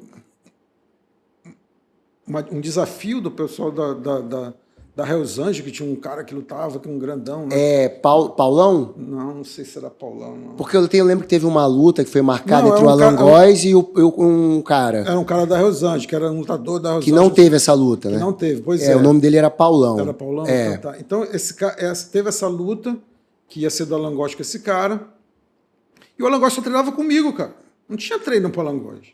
Pra ele lutar com um cara, que eu acho que o cara era luta livre, sei lá. Isso, era luta livre. E o Alan Góes falou, então, eu falei, Alan, vai pro Rio, treina um tempo lá, pelo menos um mês lá, deixa que eu tomo conta aqui. Eu fiquei tomando conta lá do Cagim, dos alunos dele. E aí ele foi pro Rio.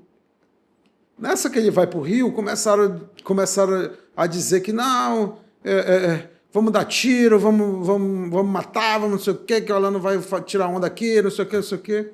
O Alan escutou essa história, falou pro Cássio, o Cássio disse, olha, não vai. Não volta. E aí eu falei pro Cássio não tem nada demais, sabe, mentira, esse pessoal não vai fazer isso. Eu tô lá, cara, que é isso, tem nada. Mas não teve jeito, pô, sabe como é que é, né? Baixou a ordem e acabou. Aí o Alan não voltou.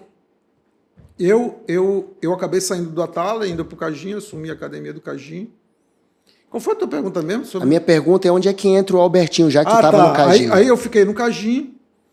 Quando eu fui chamado mesmo no concurso... sim. Entendeu? Sim. Quando eu fui chamado mesmo no concurso, eu fui para o Rio buscar um cara para ficar no meu lugar no Cagim. Entendeu? Porque eu não ia mais poder ficar mesmo, entendeu? Apesar de estar sempre Rio, Manaus, mas eu não podia mais ficar. O Anselmo me ajudava lá no Cagim e tal, mas eu não podia, eu ia para o interior, não ia ter mais. Nem eu queria mais. Aí eu fui chamar o Derizange, que hoje até é professor lá no Macarson Grace, lá no Rio de Janeiro. O Derizange era faixa roxa. Eu ia chamar o Derizange para dar aula, ficar dando aula no meu lugar, porque eu queria um cara que não fosse graduado, justamente para eu poder, sabe, continuar coordenando o negócio. Monitorando. Mas aí, quando o Albertinho soube que eu estava chamando um faixa roxa, que era o Derizange, ele disse, não, eu vou. O cara era preta do Cássio, como é que eu ia dizer não? Aí eu, tá bom, vou dizer pro Tânia que eu neguei um faixa preta do Cássio. Aí eu, tá bom, então bora, tu vem. Aí o Albertinho veio, e aí o Albertinho tem um estilo totalmente diferente do meu, de dar aula, de conduzir as coisas, e acabei que muitos dos meus alunos abandonaram, foram para Monteiro, depois quando eu voltei, alguns voltaram, outros não voltaram, entendeu? principalmente os que eram alunos do Paulo Barros, que vieram treinar comigo, muitos vieram treinar comigo. Essa história do Paulo Barros ainda não contamos, né? Não Sim, falamos. vamos já entrar nela. Mas quando ele parou de dar aula, alguns alunos dele vieram treinar comigo. Esse pessoal não ficou com o Albertinho. Eu não sei para onde eles foram treinar. Eu sempre quis saber como é que ele veio parar aqui. Então agora está explicado. Entendi agora. Entendi. Mas então, vamos logo entrar aí. Como é que foi a tua história com o Paulo? Que ele não fica chateado quando a gente chama ele de Paulo Ameba. Não fica? Não. Ele já falou, porque ele fala que, tipo, não tem como tirar, né? Tipo, mas sempre ele fala, mas sempre dá uma lembrada que eu sou pastor, fala o Barros aí. Mas como é que foi a tua história aí com o Paulo Ameba? Porque ele falou que tu foi muito importante na vida dele, na entrevista que ele deu aqui com a gente. Como eu estava falando, eu estava sempre procurando treino. Sempre, onde eu podia treinar. Eu cheguei aqui a treinar no Monteiro. Pergunta do Saulo Ribeiro, pode perguntar do Saulo. Ele me viu treinando lá, ele mesmo me disse quando ele já era campeão, faixa preta, ele disse, pô, eu te via treinando lá, cara, não sei o quê, pô. Ele mesmo já me disse isso. O Saulo era faixa laranja, eu era preta, imagina. Entendi. Quer dizer, a distância muito eu ia treinar grande. em todos os cantos. Sempre buscando treino, né? Sempre buscando treino. Então, eu ouvi falar, pô, tem um cara no Dom Pedro que dá aula de faixa branca. Cara, meu irmão, em Manaus, tu abriu uma academia e dá aula de faixa branca. Eu pensei, pô, o cara tem que ser muito casca grossa, bicho. Muito casca grossa. E o Paulo Ameba já era famoso de briga, de porrada de rua, de não sei o quê, algumas brigas que ele tinha tido e tal, não sei o quê. Eu tinha escutado e falado assim, pô, eu quero ir treinar lá, cara. Quero ir treinar lá. Aí eu peguei, fui lá e comecei a treinar com os alunos dele, treinar com ele, treinar com os alunos dele, não sei o quê. Tinha o Jupira, tinha o... Itaguaçu, um monte né? de gente que foi para Monteiro. O Itaguaçu acho que foi para Monteiro, né? Não lembro, não. Mas tinha o... Esqueci o nome dele agora. O Edilton. O Edilton foi para Monteiro. O Edilton acho que foi. Mas olha, o Cid, o Rodinei. O Alisson, o Rodinei foi para Monteiro. O Rodinei foi depois para Paulo Coelho, o Alisson, né? O Célio. Isso. O Célio, DB, foi treinar comigo. Quer dizer, o Célio é meu faixa preta. Então dividiram. Quando o Paulo fechou a academia, alguns foram para Monteiro, outros foram treinar comigo. Mas é assim. Inclusive tem uma história interessante que é bom contar aqui para mostrar como que o Paulo era um excelente professor de jiu-jitsu. Isso aí não posso deixar de dizer, porque além de casca grossa, bom de porrada e casca grossa por dar aula de faixa branca, porque ele se garantia, ele era um excelente professor. Eu me lembro que a gente treinando lá, né? Aí teve aquela luta do Albertinho com o Danilo. Isso é um episódio que a gente não pode deixar de falar também. Teve aquela luta do Albertinho com o Danilo. Eu não estava em Manaus nessa época. Eu até dei um dispor no Albertinho. Pô, tu tá maluco, vai treinar com um cara que é mais pesado que tu, lutar com um cara que é mais pesado que tu, não sei o que foi teu aluno, sabe teu jogo todo, tá maluco, não sei o que. Mas foi lá e perdeu, e paciência, perdeu. Aí, luta casada, marca luta casada, não sei o quê. Aí é essa hora que eu volto. Até liguei pro Danilo, não serve não, eu para lutar, ele disse, não, eu sou o Albertinho. Tem que ser o Alberto. Aí é porque o Cássio lá deve ter chiado, né? Não sei. Eu não sei se o Cássio falou alguma coisa. Eu sei que eu chiei. Porque, pô, era todo um trabalho que eu tinha feito no Caixinha, Carson Grace, ideia, não sei o que. O cara foi lá e resolveu lutar o campeonato. O Albertinho deixaram, eu não deixava, engraçado, né? Entendi. E aí o Albertinho só tinha aqueles alunos dele, faixa azul, não era mais nem os meus, porque os meus já tinham se dispersado por causa do método, né? Método de professor é interessante. O aluno se acostuma com aquilo que ele não costuma com quando entra outro, fica muito difícil. E aí eu pensei assim, pô, cara, eu vou te levar para treinar num cara. O Paulo Ameba não gostava do Albertinho. Não sei por quê. Eu sei que não, Paulo, o cara é gente boa e tal. Só que eu fui lá e levei o Albertinho para treinar no Paulo. E eu me lembro que num dia, o Albertinho treinando lá, eu estava sentado com o Paulo e o Albertinho. O Paulo falando, faz isso. Eu não me lembro o que era, numa posição de passagem de guarda. Bota a mão aqui, faz isso. Alguma coisa ele falava pro cara. Eu disse, Paulo, eu não estou entendendo isso aí, cara. Aí você vem cá comigo. Aí ele me levou no quarto dele, botou um videocassete. Aí tinha as lutas do Danilo todas no vídeo. Entendi. E aí, olha só como é que é aqui, para passar a guarda, tal, não sei o quê. Foi assim que o Albertinho ganhou a luta do Danilo. Foi exatamente nessa posição. E nessa revanche, tu estava aqui? Tava. Aqui que eu tava lá. Tava. Que caldeirão, hein? Que caldeirão. Tu lembra que o Betinho passou a guarda no finalzinho? Passou a guarda. Foi e eu nessa, lembro do Paulinho Peixe falando posição. assim, puxa pra guarda, pulando acho que era pro Danilo. Puxa pra guarda, Danilo, puxa pra guarda de novo, que ele vai passar de novo. Eu lembro a passagem, como ele amassou a perna. Essa passagem foi o Paulo Ameba que... Olha só, então um cara que era faixa branca, né? Não, nessa época eu já tinha dado da marrom pra ele. Já tava de marrom, já. Já dando dica, né, pra um cara que, porra, bem mais experiente, né? Só que o Paulo conhecia o jogo do Danilo, né? E aquele caldeirão lá nesse dia lá do evento, como é que tu se comportava ali? Porque tu conhecia de um lado, conhecia de outro. Eu já te vi também sendo juiz, também nos eventos de Vale Tudo. Nesse evento aí, eu tava do lado do Albertinho, o Danilo sabia. Pô. Eu sei, mas tipo... Sabe por quê, mestre? Eu sempre via tipo assim, ó... Ninguém nunca mexia contigo. Tipo, o negócio esquentava tudo, mas eu sempre vira e mexe. Não, mas o Valois falou. Aí acabou. Tipo, o pessoal não chegava, não, mas por que não peitava, entendeu? Como já vi peitando o Albertinho no dia e depois também. Mas como é que tu conseguiu essa... Foi o tempo que tu passou no Rio? Foi tua bagagem quando tu voltou? Eu acho que é postura, né? Postura, né? Postura. Entendi. Postura. Porque eu lembro que a confusão começou a ficar feia. Eu já entrevistei o Danilo, tá? Eu já entrevistei o CC Danilo. Ele falou que na hora da luta, ele viu o negócio ao redor pegando fogo já. Ele já sabia que não ia acabar bem, né? Então, a luta teve confusão, deram um tiro pra cima. Mas já foi no finalzinho. Finalzinho. E eu sempre quis perguntar, falei, caramba, como é que... E tu tava onde essa hora? Como é que tava? Do lado do tiro. Entendi. Por isso que eu não saí correndo, porque eu vi que quando tu escuta um tiro e não sabe de onde vem, tu sai correndo. Sai correndo, mas com certeza. Tu sabe o que foi. Aí os caras estavam invadindo o tatame, aí o maluco lá resolveu dar um tiro, mas eu vi, eu tava do lado.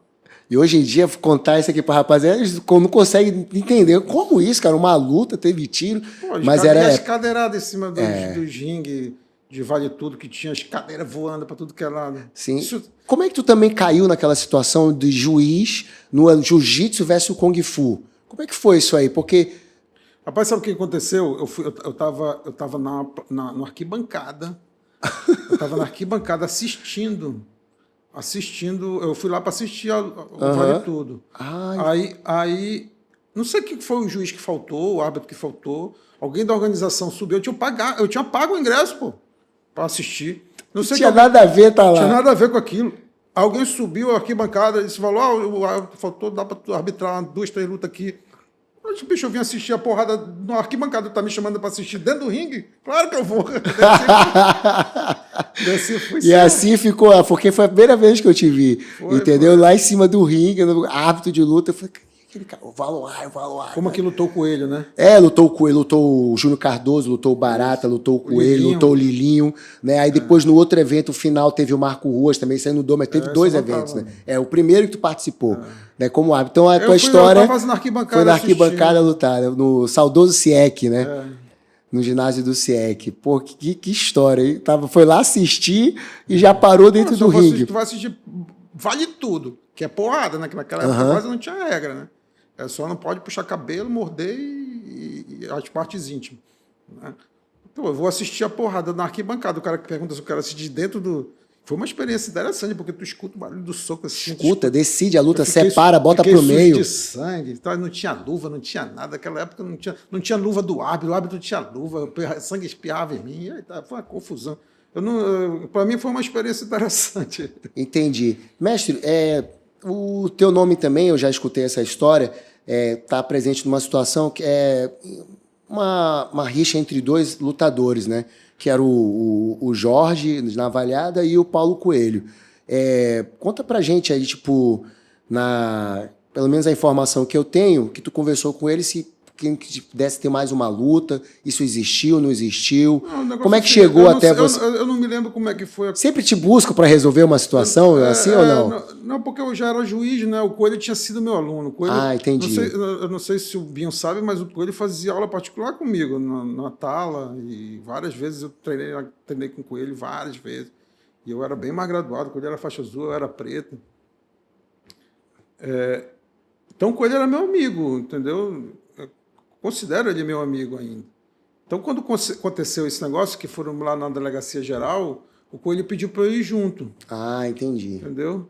Mas não era nem com o Coelho o negócio, parece que era com outra pessoa. Sim, sim. Aí foram chamar ele, né? E aconteceu tudo aquilo. E eu falei, por que não luta aí? Na verdade eu nem conhecia o Navalhada. Nem conhecia, eu vim conhecer o Navalhada depois, quando ele foi treinar no Carso, entendeu? Quando ele foi treinar no Carso, que foi depois disso que ele foi treinar no Carso, não foi? Foi. E eu fui conhecer depois, assim, mais de perto, né? Mas antes eu nunca gostei desses lutadores, vou pegar, vou matar, nunca gostei disso, entendeu? Nunca gostei. O cara tem que ser inteligente, lutar e ser inteligente, não só querer bater e dar porrada. Eu nunca admirei lutador assim. Por isso que eu admiro o Murilo Bustamante, Della Riva, esses caras que, pô, o Murilo é economista, pô, o Murilo Bustamante é formado em economia, cara. Quer dizer, então, sabe, eram os caras que eu convivia no Cássio, os caras que eu sempre admirei. Tinha um intelecto ali diferenciado. Apesar de que pro Cássio não ter diferença nenhuma, mas para mim tinha, porque eu era um cara que estava sempre estudando e treinando, né? Então eu fui lá com o Coelho. Eu acho que eu cheguei a falar assim, por que não luta logo? Mas aí o Vinícius, o delegado geral, cortou logo o assunto e que ele tá certo, porque não tinha essa coisa de casca grossa, maluco, o Cássio Grace falar uma merda dessa. Mas eu nem sei, parece que mudou. Um pagava a cesta básica para o outro pagava a cesta básica para o outro, aí trocou a cesta básica do outro. Eu não sei, porque a confusão mesmo eu não me lembro, porque eu não estava, e era confusão eu não sei, até hoje eu não entendo, porque não eram todos da Monteiro. Eu acho que já tinha saído essa época. E teve uma outra. Tinha saído da Monteiro? Não, o Paulo tinha saído, já estava no Monteiro, e foi a situação com um amigo do Paulo, pessoal, né? E aí ele chegou lá e tomou as dores e tomou a frente da situação. Sei, mas teve um negócio desse mesmo. E no episódio do Jiu-Jitsu Luta Livre aqui em Manaus, tu tava, já que o pessoal na época treinou lá contigo, como é que tu fez? Tu tava presente? Como é que foi? Não, isso eu tinha poucos amigos no Jiu-Jitsu. Eu acho que eu tinha até mais amigos na Luta Livre do que no Jiu-Jitsu nessa época, entendeu? Então... Entendi. Mas tu conhecia... Eu acho que da luta do Jiu-Jitsu era só o Coelho mesmo, entendeu? Eu nem sei com quem o Coelho lutou. O Coelho lutou com o Israel. O Israel deve ter treinado comigo, se ele era aluno do Bertolucci lá naquela época. Sim, ele era um aluno mais antigo do Bertolucci. Mas com certeza eu estava torcendo pro Coelho. Entendi. Mestre, e voltando lá agora, mais ainda pro Carson Gracie, todos os Gracies que eu tive a oportunidade de estar no mesmo ambiente, conversar, alguns já fui até aluno, eu noto que existe uma áurea diferente. Um cara, além de ser carismático, assim, tu sente vontade, como tu falou, de ficar perto do cara. O Carson emanava essa energia também? Muito. O Carson era... O Jiu-Jitsu é o que é hoje, graças ao Carson, cara. O Jiu-Jitsu essa expansão dele. Graças ao Cássio. Tu acha que o Hélio ele ficava muito ali restrito? Porque eu falei? O Jiu-Jitsu é treino, cara. Primeiro o cara abriu a academia dele pro cara treinar de manhã, tá de noite, foi o Cássio. Tu chegou lá, tu pagava a mensalidade? Como é que era? Pagava pro Cássio, não pagava... O Amaurizinho vai... Tem o Amaury Bittet, esquecemos de citar o Amaury Bittet, né? Verdade, que falha, com certeza. Na verdade, o pai do Amaury era o gerente, né? O sócio do Cássio lá, não sei o quê. Entendi. Sabe? Mas normalmente, como eu saía muito com o Cássio me levava para Teresópolis, normalmente eu pagava pro Cássio. Não sei se ele passava para a Maria, não sei se as coisas dele lá, né? Entendeu? Mas muita gente realmente não pagava. Mas porque tem essa fama, né? Que ele cobrava de poucas pessoas. A educação nunca me cobrou. Eu pagava porque eu achava que eu tinha que pagar mesmo, né? Meu pai sempre disse, olha, pague. Meu pai sempre dizia, pague o seu professor, pague o Cássio. Dinheiro para pagar o Cássio. Eu dava o dinheiro e pegava e botava no bolso, porque tinha lá a secretaria, na secretaria dificilmente eu pagava mesmo. Mas pro Cássio eu sempre dava o dinheiro. Que legal. Como a gente estava sempre junto, saindo, às vezes eu pagava para ele. Agora, por que o jiu-jitsu é o que é graças ao Cássio? Vamos só fazer um histórico. Como é que o jiu-jitsu evolui, tá? Carlos Gracie aprende algumas coisas de chão, vai embora, lá de Belém, continua desenvolvendo aquilo lá, entre a família e tal, não sei o quê, com os alunos dele, e desenvolve o que o Cássio aprendeu. O Cássio é um Gracie. Apesar de todos os problemas da família lá, o Cássio era um Grace. E em razão do Cássio ter tido problemas com a família, ele tinha a academia dele, os alunos dele, como se fossem a família dele.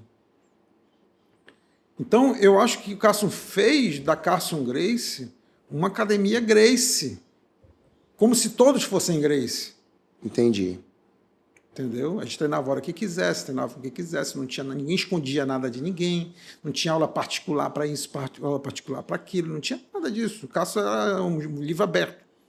Entendeu? Cássio, não, eu só vou te ensinar aula particular. Não tinha isso. Cássio parava um treino no meio para corrigir uma posição errada de uma pessoa, não tinha era todo mundo um ensinando o outro, lutando no campeonato, e sempre um método totalmente diferente do que o do Hélio, onde ele aprendeu. Exatamente. Totalmente diferente. Mas eu acho que é o método que o Cássio entendeu que foi o método que fez ele aprender o que ele aprendeu, que fez ele ser o Cássio que ele era, entendeu? Que foi treinar, cara. Treinar. Eu não sei se foi aqui que o Omar Salum também já treinou comigo, né? O Omarzinho, que também era da Monteiro, né? Não sei se foi aqui que ele falou, ele falou em um podcast que eu vi, que da minha teoria sobre... Eu posso repetir? Pode. Se você pegar 2 faixas brancas, botar numa ilha, ensinar 2, 3 golpes, quando tu voltar 2 anos depois já tá com outra coisa, né? Fazendo jiu-jitsu que você nunca viu na vida. O jiu-jitsu tem esse poder, né? Pois então é mais ou menos isso que aconteceu. Uma reflexão muito importante. É mais ou menos isso que aconteceu com o jiu-jitsu no Brasil. Entendi. Entendeu? Porque segundo as pesquisas aí, o Carlos Gracie, o Hélio Gracie, ficou treinando com o Conde Coma até os 17, 18 anos. Pô, depois foi embora. Então aquilo que desenvolveu, como que foi que desenvolveu se não tinha professor? E muitas das coisas que ele dizia... O Hélio Gracie, com toda a sua capacidade, com toda a sua inteligência, ele não inventou. Não. Ele treinou. Treinou. Entendeu? E aí, treinando, a gente vai inventando coisas para o nosso corpo, para o nosso biotipo, para a nossa capacidade de lutar. Um golpe que serve para mim pode não servir para você. A gente vai aprendendo isso. As pessoas têm umas pessoas mais avançadas intelectualmente, como com certeza era o Hélio, como com certeza era o Carlos, que começam a ver coisas para os outros, como é o Della Riva, como era o Cássio, entendeu? E o Cássio percebeu que o principal era o treino. Simplesmente ele treinava todo mundo lá, pô. Não tinha esse negócio de treinar. A academia ficava aberta, cara. Copacabana, a porta era aberta. Tu chegava lá domingo, a porta estava aberta. Tu podia usar o tatame, treinar. A gente treinava dia de finados, de domingo, sábado, sabe? Não tinha tempo ruim, como diz o Valide. Então tu acha que esse foi o grande diferencial, o motivo do grande sucesso dessa época do Cássio? Os alunos dele, um exército, né, cara? Com certeza. Um exército. Então, porque todo mundo treinava com todo mundo, né? Não tinha aquela coisa como é o sistema ali do mestre Hélio Gracie, uma coisa às vezes mais reservada. Se tu quiser um pouco mais, tem que ter aula particular, né? Uma coisa mais comercial. Tu acha que o Cássio chegou e tirou essa parte? Foi ele que tirou isso. E barateou o jiu-jitsu, né? Para todo mundo, né? Democratizou o jiu-jitsu. Tu acha que o Cássio tem assim? O Cássio que fez isso. Entendi. Não, legal estar escutando isso de ti que conviveu lá, né, cara? Tenho certeza que foi o Cássio que fez isso. Interessante. Por que a gente ganhava de todo mundo lá? Por que os alunos do Cássio ganhavam de todo mundo, se todo mundo já treinava jiu-jitsu da mesma época que a gente? A gente só treinava direto. A gente treinava 4, 5, 6 horas por dia. Treinava direto. O Cássio chegou a começar a preparar alguém para lutar com o Rickson ou não? A distância era muito grande, o Rickson já era um professor, não tinha isso? Não, todo o pessoal mais pesado. Todo mais pesado, por exemplo, o Buchaú, que era o cara mais pesado, mais graduado. O Cássio, não sei se... Eu acho que o Buchaú já lutou com o Rickson. Não sei, não tenho certeza. Mas sempre existiu o Peixotinho, lutou faixa preta do Cássio, que lutou com o Rickson. A questão do Cássio é o seguinte, não dá para te dizer que o Cássio queria que alguém ganhasse do Rickson, porque para o Cássio, todos os alunos dele ganhavam de todo mundo. O Cássio nunca te passava assim, olha, essa luta não dá para você. Não existe isso, Cássio. Não existe. Se ele pegasse um faixa azul, ele disse, vou te treinar, bichão. Um dia tu vai pegar a faixa preta e vai ganhar do Rickson. Entendeu? O Cássio não tinha esse negócio de esse cara aí não tem condição. Não existe isso pro Cássio. estava treinando lá, podia ganhar de qualquer um. Isso era bem claro pra gente, sabe? Não sei se é um psicológico do Cássio, eu não sei se é uma coisa de coach. Eu sei que a autoconfiança é tudo dentro de um treino, né? Passava muito isso pra gente. Então vocês tinham isso, pô, se a gente tá aqui, A gente pode ganhar de qualquer um. E foi verdade, né, cara? Porque por onde eles passaram, realmente deixaram um rádio de destruição, né, cara? Principalmente quando a galera começou a fazer o Vale Tudo na época, aí percorreu o mundo, porra, os alunos do Cássio, cara, já mesmo destoavam dos demais, né?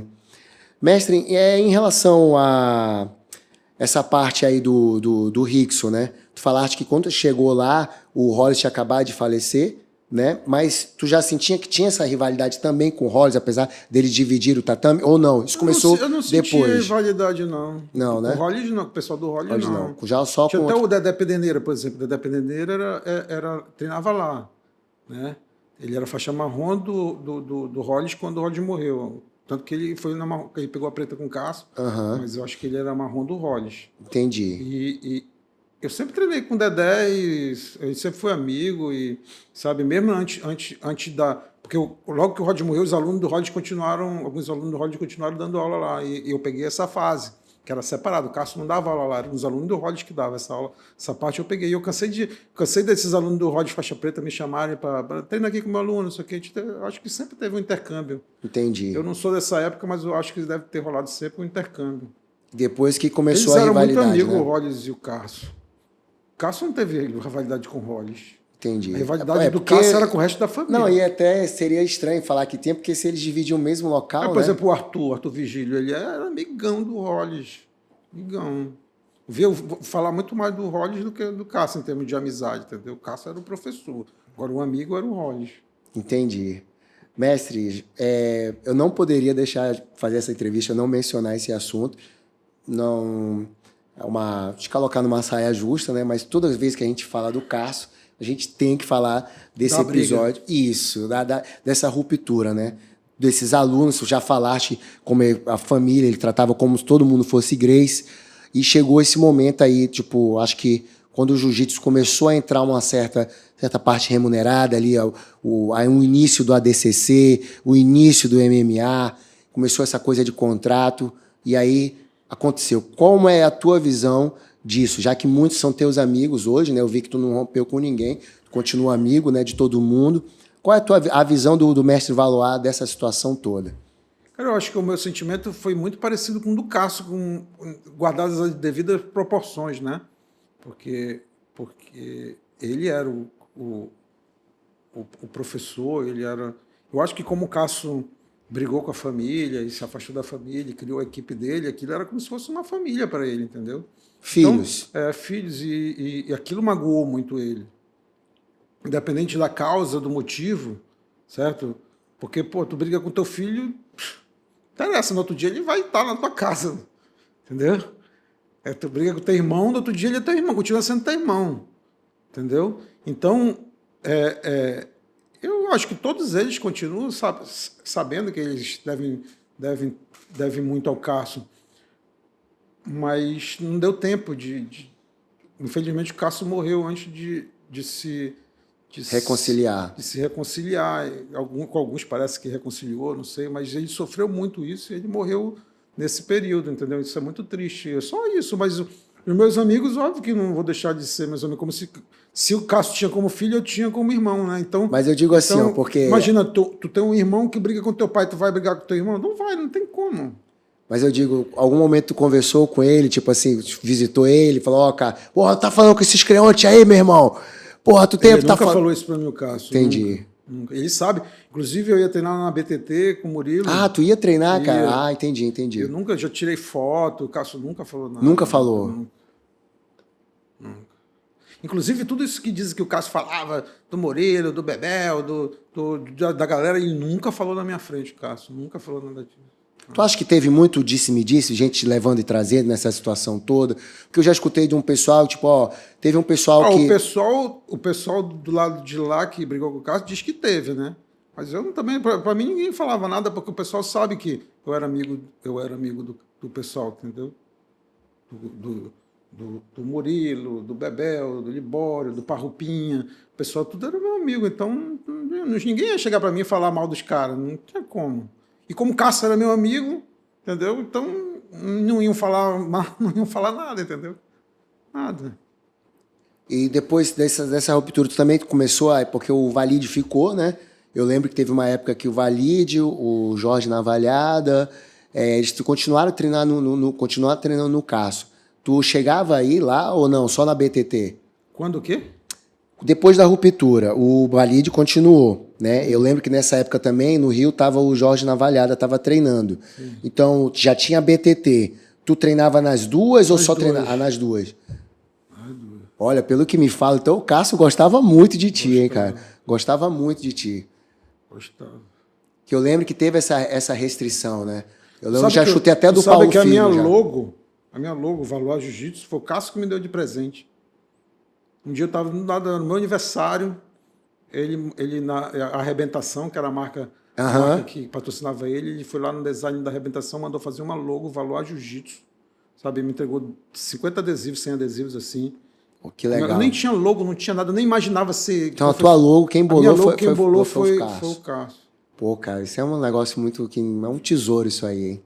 É um tesouro. Por isso que eu nunca mudo. Não pode. Vou modernizar essa logo, não pode. Até alunos do Cássio já chegam, pô, eu posso usar essa logo, se não, para mudar o nome, lá, botar outro nome, eu não deixo. O Cássio que me deu de presente. Mano. Não, pô, isso aí é uma herança, né? Não pode, não. Não, o Cássio é sensacional. E ele chegava a falar das lutas dele e tudo, porque eu vejo alguns vídeos dele. Não sabia. Mas assim, os amigos dele, por exemplo, o Aru, o Paquetá, sabe, os caras que... Paquetá, que é o cara que tinha o maior acervo, né, cara, na época. Incrível o acervo dele. Que era amigo do Cássio de anos e anos. A gente escutava das lutas do Cássio mais por Ele não falava? Ele mesmo, só se a gente perguntasse muito. Tá bom, bicho, tá bom. Ele não gostava muito de falar. Caramba, que louco, né? Eu acho que... O cara foi muito campeão, né, cara? O cara ganhou tudo e era o Cássio. Eu acho que eu entendo... Hoje, né, com a minha idade, eu consigo entender um pouco isso. A gente fica com uma nostalgia, que é mais... Se tem outras coisas boas acontecendo, é melhor a gente não tocar nesse assunto. Não tocar no assunto pô. Porque eu sempre imaginei que ele falava muito da luta dele com o Valdemar Santana, entendeu? Só as outras pessoas falavam. Oh, que detalhe, hein, cara? Só engrandece, né? Porque eu sempre imaginei o contrário. Uma vez um amigo dele me falou que ele lutou com um cara no Maracanãzinho, e aí era sem tatame, sem nada, ela não abria, fechava o Maracanãzinho inteiro e o cara ficava correndo do Cássio, o cara correndo atrás do cara daquele Maracanãzinho, o cara pra dar porrada do cara, e o Maracanãzinho lá lotado, e não tinha ringue, era numa quadra. Entendi. Uma porrada. Aí diz que o cara botou o Cássio para baixo, aí o Cássio se tocou que era cimento, né? E começou, prendia a perna, fechava a guarda, né? Aí abria a guarda e prendia na perna do cara por fora e ficava abrindo a perna do cara para arranhar o joelho dele no cimento do Maracanãzinho. Assim, não tinha nem ringue. Essas histórias de luta, tudo era contada por outras pessoas, assim, porque o Cássio mesmo não falava. E depois teve a ida dele para os Estados Unidos, né? Esse período que ele foi para lá. Eu acho legal também porque eu já vi lutadores falando dele, o Chuck Liddell, o Stefan Bonner, pessoas que passaram na mão dele e falam, tipo assim, da visão... Isso aqui é para não fazer propaganda da água, né? Boa, patrocínio, alguma água de Manaus patrocina o programa do meu amigo aqui. Boa. Então, mestre, a visão do Cássio, porque esses atletas não tiveram a vivência que tu tiveste, entendeu? Com ele, já conheceram o Carson Gracie de uma outra forma, mas é também unânime a opinião deles. É tipo, ele olhava e falava, tu tem que melhorar isso, tu vai fazer isso. Isso chamou muita atenção, principalmente eu já vi o Chuck Liddell falando e o Stefan Bonner também, né? Falando assim, esse olhar clínico dele. Existem dois tipos de treinadores. Existe o professor de jiu-jitsu e o treinador de jiu-jitsu. Eu, por exemplo, na minha academia, eu tenho um professor e o treinador sou eu. Eu sou muito melhor treinador do que professor. Entendi. Entendeu? O Cássio era muito mais treinador do que professor também. Então ele parava o treino no meio, consertava detalhe. Essa era a parte do professor dele. Mas no resto era só treino. Entendi. Uma coisa que eu sempre escutava também quando Então, tem uma coisa, um detalhe assim que eu não falei.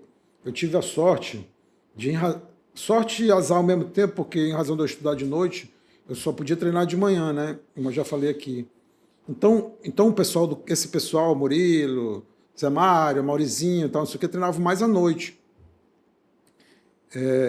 Manimal, esse pessoal tudo que é famoso do Cássio. Então eu treinava mais de manhã. Depois começou o Juninho a dar aula, Bolão a dar aula de tarde, teve a equipe do Paulão, sabe, que começaram a treinar de tarde. Mas isso aí não é da minha época, isso já era faixa preta. Então, na época que eu comecei mesmo, era treinar à noite e o treino da manhã. A academia à tarde ficava quase vazia. E o Tico, por exemplo, começou a treinar já na tarde. Então de manhã era o único horário que o Cássio dava aula mesmo. Porque tinha alguns empresários, amigos dele, que iam lá e tal, não sei o quê. Então, eu talvez da minha geração eu tenha sido um dos poucos que teve aula mesmo de aquecimento, sim, posição e treino com Cássio.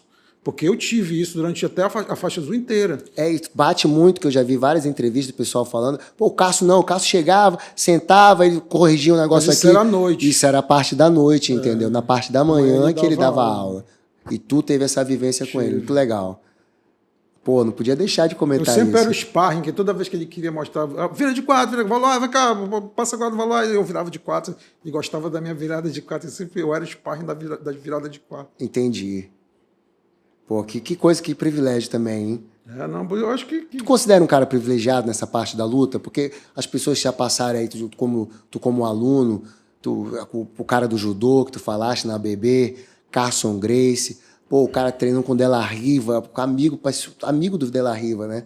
Então, tu tem essa percepção? Pô, não, eu só fui um cara privilegiado. Eu acho que eu sou um cara sortudo, não só nessas áreas, não. Família, filhos... Certo, profissão. Tua profissão, né? Que, pô, é um juiz de direito, né? Pois é, desde os 25 anos, imagina. Numa época, eu acho que quando tu passou, tu falou, cara, pô, isso é uma mega cena, né? Pois é, então... Com 25 eu sou anos... um cara sortudo.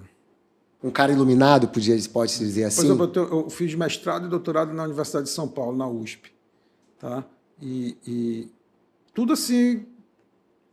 Porque... Também tem aquela questão, se eu não aproveitasse as oportunidades,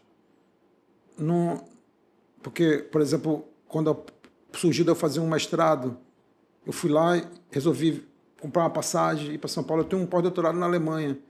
O cara falou assim, olha, eu tenho um pós-doutorado na Alemanha, eu resolvi comprar uma passagem lá, conversar com o professor, não sei o quê. O Cássio, eu vi o Cássio lá, eu peguei, pô, tem aqui o Cássio, vou pegar uma carta, vou lá com o Cássio. São as oportunidades da vida que a gente vai aproveitando. Sempre teve essa percepção, né? Se eu visse aquilo lá, eu disse, não, eu vou ficar aqui no judô. As pessoas acomodadas, às vezes, perdem um monte de chance e oportunidade que aparece na vida delas, elas não aproveitam e acabou que passou aquilo. Isso já sempre tem. O teu pai te ensinou? Alguém te ensinou isso? Ou não, uma coisa tua? Eu acho que é minha mesmo. Entendi. Estou sempre aproveitando as oportunidades quando eu acho que vale a pena, entendeu? Continua assim o Valois de hoje? Eu acho que sim. Por exemplo, agora eu ia me aposentar, eu era juiz criminal a vida inteira, né? Eu ia me aposentar e na semana que eu ia me aposentar surgiu uma vaga numa vara civil. Aí sabe o que mais? Eu vou tentar, vou estudar, eu gosto de estudar, eu gosto de desafio. É uma matéria que eu não estudo há muitos anos.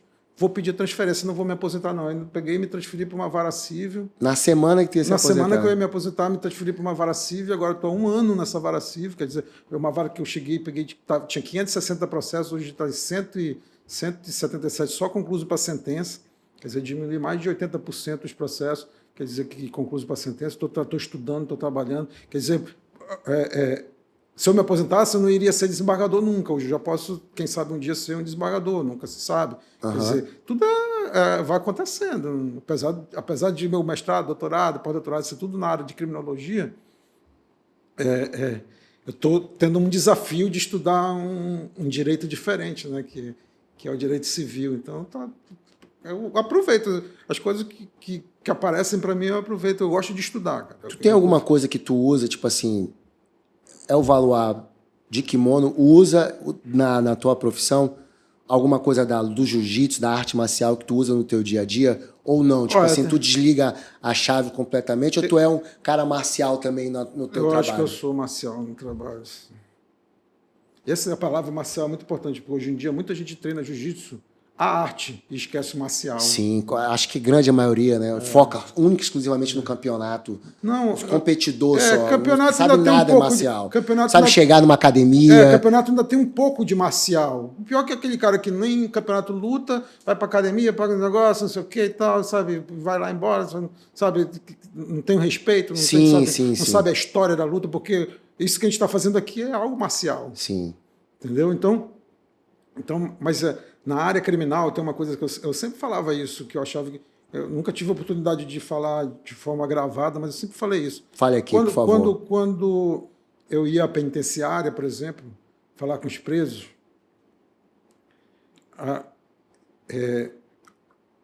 o respeito que os presos tinham que cumprir não é só pelo meu trabalho, entendeu? Não era só pelo meu trabalho. Que eu tentava deixar os processos tudo em dia. Nunca deixei no sistema penitenciário atrasar processo. Se o cara tinha tempo de cumprir cumprimento de pena, tentava soltar. Se o cara não tinha tempo, eu dizia para ele. Eu sempre fui sincero. Olha. E essa parte de falar com o preso, por isso que várias rebeliões aqui em Manaus me chamaram para negociar a rebelião. Tem um negócio que o preso normalmente é um cara que não teve educação, não teve estudo, vem da periferia, pobre, às vezes, sabe, analfabeto, entendeu? Só que ele conhece a linguagem da violência. É a única que ele conhece na vida. Às vezes foi violentado quando era criança, violentou também, não sei o que. A linguagem que ele conhece é a linguagem da violência. E a linguagem da violência é uma linguagem que quem só tem ela entende pelo olhar, principalmente o medo. Se tu demonstra medo para quem só tem a linguagem da violência, o cara que só tem a linguagem da violência, ele entende aquele medo. Entendeu? Então o fato do jiu-jitsu ter me ensinado essa linguagem da violência, essa linguagem do não ter medo, do Carson Gracie, né? Essa linguagem de Carson Gracie, vamos dizer assim, me ajudou muito, porque eu chegava lá e disse, olha, cara, tu vai ficar preso. Aí eu olhava, doutor, eu vou ficar preso. Vai, porque teu processo está dizendo que eu tenho que ficar preso. Eu não mostrava medo. Eu disse, não, doutor, se o senhor falou, então está falado. Entendeu? Então, com isso eu fui ganhando respeito no sistema penitenciário. O nome vai correndo, né? Com certeza. Teve uma vez, por exemplo, que eu fui doar uns kimonos lá no Compage, porque tinham feito um tatame, o diretor tinha autorizado um tatame, e eles estavam... Tem um monte de cara que tem jiu-jitsu que acaba preso, né? Vamos, convenhamos, já citamos até pessoas aqui. Então eles tinham feito um tatame e eu tinha um aluno que queria, acho que foi até o Alisson, que tem um lanche, ia doar uns kimonos, queria doar uns kimonos. Eu fui lá para doar os kimonos para os presos. Estavam treinando, fui doar os kimonos. Tem uma coisa que é bom que se diga, porque muita gente acha que vai treinar bandido para lutar, não sei o que. Cara, o bandido ele não assalta com jiu-jitsu, ele assalta com a arma na mão, cara. Muito pelo contrário, o jiu-jitsu vai fazer ele entender essa violência, para saber que não é para ser usada. Quer dizer, quando ele começa a entender o diálogo, a linguagem da violência, a violência é uma linguagem. Sim. É uma comunicação. Entendeu? Então, quando ele começa a perceber que tem outros caminhos, que aquele não é o único caminho, isso o cara aprende no jiu-jitsu. E até diminui o índice de violência do jiu-jitsu na penitenciária. Não aumenta, não. O cara, ninguém vai assaltar dando um armlock. Sabe? Me dá o teu celular e senão quebra o teu braço. Não existe isso. Então, eu sempre achei que esporte, mesmo de luta, na penitenciária, era um índice de ressocialização. Então, fui lá doar os kimonos para os presos. E aí, um gaiato lá, no dia que eu estava doando, disse, por que o senhor não treina aqui com a gente? Aí eu peguei. Tem um lugar aí para trocar de roupa? Eu peguei, tá aqui, troquei de roupa, peguei, botei um kimono aqui dos que eu ia doar, não sei o que, treinei com todos os presos. O que mais que vai fazer isso se não for Não. o Cássio Grace o juiz? Ainda mais assim de surpresa. Dentro da penitenciária. De surpresa, No né? pavilhão, não era Sim. na administração, era dentro do pavilhão. E na hora que tava se trocando, o que tu pensou? Foi uma hora botando o kimono, o que tu pensou? Porque eu sou faixa preta do Cássio Grace. Eu sei, mas tipo, cara, o negócio aqui vai virar. Eu tenho que estar atento aqui. Hoje eu não posso dar mole. Não. Tipo, Pô, os caras estão presos, o cara não tem... não, mas eu digo não te fazer qualquer tipo de mal, mas tipo assim, tu mostrar superioridade mesmo, entendeu? Não, todo mundo torcendo contra mim, cara. Pois é, entendeu? Isso que eu tô falando. Todo mundo torcendo contra Chegar mim. e mostrar a autoridade como faixa preta, entendeu? Mas eu na época, pô, tinha acabado de ser campeão. Entendi. Nunca me preocupei com isso. Eu nunca me preocupei com perder, cara. Nunca me preocupei com perder. Nunca. Aí se é jiu-jitsu, não é uma briga, não é nada. Os caras estão treinando jiu-jitsu, então... Eu ganhei de todo mundo, né? Não, imagina. Mas... Até porque não tinha nem faixa, era todo mundo faixa branca. Eu nem sei se alguém preto... Devia de ter preta lá, que estava treinando as faixas que eu levei para doar, era tudo branco. Então... Mas tinha faixa preta lá treinando. Não, mas é uma história muito legal aí na tua carreira, hein? Foi lá fazer uma doação. Isso cria um mito, sabe? Porque os caras que não sabem a história dizem, não, o Valois foi lá, brigou com os presos, lutou com os presos. Teve um preso que já disse, eu soube que o senhor veio aqui uma vez, jogou bola com todo mundo. Eu nunca sei nem jogar bola, sei nem jogar futebol, nunca vai joguei criando bola. as lendas. Vai criando as lendas, entendeu? Foi só um treino de jiu-jitsu num dia que eu fui lá doar os kimonos e acabei treinando com os presos. Pô, que legal, mestre. Mestre, estamos chegando aí aqui no final. Quem mais uma história, por favor, que queira falar? Algum nome também? A gente sempre, o convidado, quando depois da entrevista passa, pô, esqueci o nome do fulano, ele ficou um pouco chateado comigo. Eu acho que bicho, o único nome que eu não podia deixar de falar aqui, eu falei do Cocó, né, do Luiz Alberto, do Luciano, irmão dele, cara. Luciano, sim. Porque na época que eu fui fazer mestrado, doutorado, tá? Já depois que eu tinha voltado do interior para Manaus, Luciano é meu faixa preta e treinava comigo, foi o cara que na casa dele montou um tatame, botou o Valois Jiu-Jitsu na parede e não deixou morrer o Valois Jiu-Jitsu. Poxa, que legal, entendeu? Hein? Então o Luciano Albuquerque é o cara que eu devo existir Valois Jiu-Jitsu como existe hoje ao Luciano. Então acho que é um cara que eu não podia deixar de agradecer, viu, Luciano? Eu não esqueço. Com certeza, e um mega agradecimento que vai ficar registrado aqui. Também, já que tu tocou nesse assunto, mestre... E hoje, o que eu te falei, que na minha academia tem um professor e um treinador, não falei o professor que é o Dedé, né? Sim. Tu conhece o Dedé? Eu conheço ele. Já tive com ele algumas vezes, muitos anos atrás, mas eu sei quem é e sempre ficou claro que ele era Valois. Ele não começou, o Luciano não começou comigo, mas o Dedé ele começou já na Marrom, ele era aluno do Antônio Neto. Ah, que legal. Entendeu? E aí foi treinar comigo já na Marrom, e ele era amigo do pessoal lá do Campos Elíseos, lá do Isso. E aí os caras levaram ele para lá e aí começou a treinar comigo, mas hoje é meu braço direito lá no tatame. Alguém te ensinou essa fidelidade marcial que tu teve com o Carson? Foi uma coisa que tu pegou? Algum momento tu pensou em sair? Algum momento... porque a gente hoje sabe... Nem quando o Rickson me deu a faixa roxa eu não quis sair. Pois é, né? Porque hoje a gente vê que isso diminuiu bastante, né? Hoje existe uma troca de academia, mudou a mentalidade do praticante, né? Outro nome também, desculpa, Bruno. O Bruno... Vai lembrando. O Bruno de Maués, o Bruno Negreiros, o Paulo, que hoje é vereador lá, sabe? Todos esses foram teus alunos? Todos os meus alunos em Maués, e hoje tem um Instituto Valois de Jiu-Jitsu, com mais de 200 crianças lá em Maués, que foram meus alunos quando eu morava em Maués, né? O que aconteceu? Eu cheguei a Maués, não tinha treino, eu peguei o juiz, eu não queria me envolver muito com o pessoal adulto, porque é uma cidade pequena, então eu peguei e comecei a dar aula para as crianças, mandava fazer kimono, costureira e tal, não sei o quê, fiz um tatame na minha casa, e aí esse pessoal continuou treinando comigo, ficou treinando comigo durante esse tempo que eu fiquei lá, e quando eu saí, eles continuaram treinando, treinaram um tempo com o Beto, com a irmã do Luciano, que foi juiz lá também.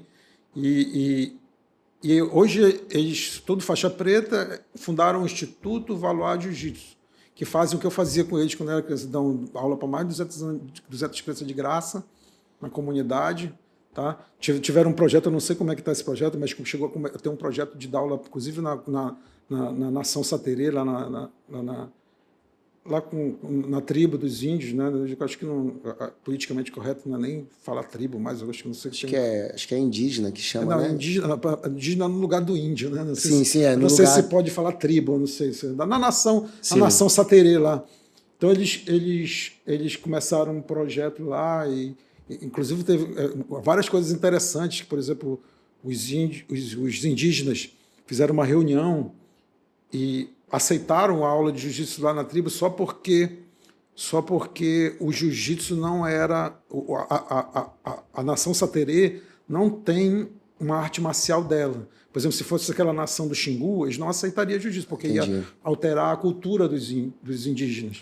Entendeu? Então como eles se reuniram, disse, olha, a gente não tem uma arte marcial na nossa cultura, então a gente pode ter aula de jiu-jitsu aqui na aldeia. E aí começaram a aula na aldeia, mas esse negócio de política, eu acho que acabou de... Sabe que negócio de política é complicado. Acabaram os indígenas partindo para o outro lado da política, apoiando outro político. Eu não sei o que aconteceu lá, eu sei que era um projeto legal, que inclusive eles mudaram até o nome do Mata-Leão, porque como os indígenas não sabem o que é leão, era Mata-Onça. Mata-Onça, faz sentido, faz sentido.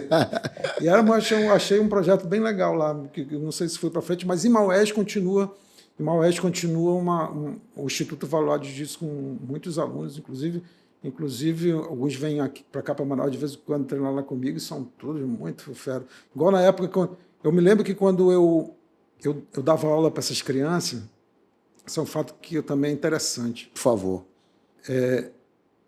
Eu em Maués, né, não tinha... Porque hoje você abre uma academia, que seja do zero, sempre vai aparecer um aluno de outra academia, uma faixa amarela, um laranja, um verde, que você vai botar para treinar com os teus brancos que estão começando e você vai ter uma referência. Entendeu? Então, esses meninos, Saulo, Paulo, Bruno, os dois Paulos, o Neto, várias crianças que eu dava aula lá, agora não vou lembrar o nome de vocês, não. Então todos, né? Então eu dava aula para essas crianças lá. Então era tudo faixa branca. E eu não, como era Maués, não tinha outra academia para ninguém ir lá visitar, então era todo mundo faixa branca. Todo mundo faixa branca, eu aula. Um dia eu cheguei, disse, olha, eu vou levar vocês para lutar um campeonato em Manaus. Beleza. Trouxe 9, 10, não sei o que, para lutar no campeonato em Manaus. Botei no barco, trouxe todo mundo. E aí, beleza. 2, não tinha ninguém na categoria. Faixa branca na categoria. Aí eu peguei e disse, olha, não tem ninguém na categoria, toma amarela.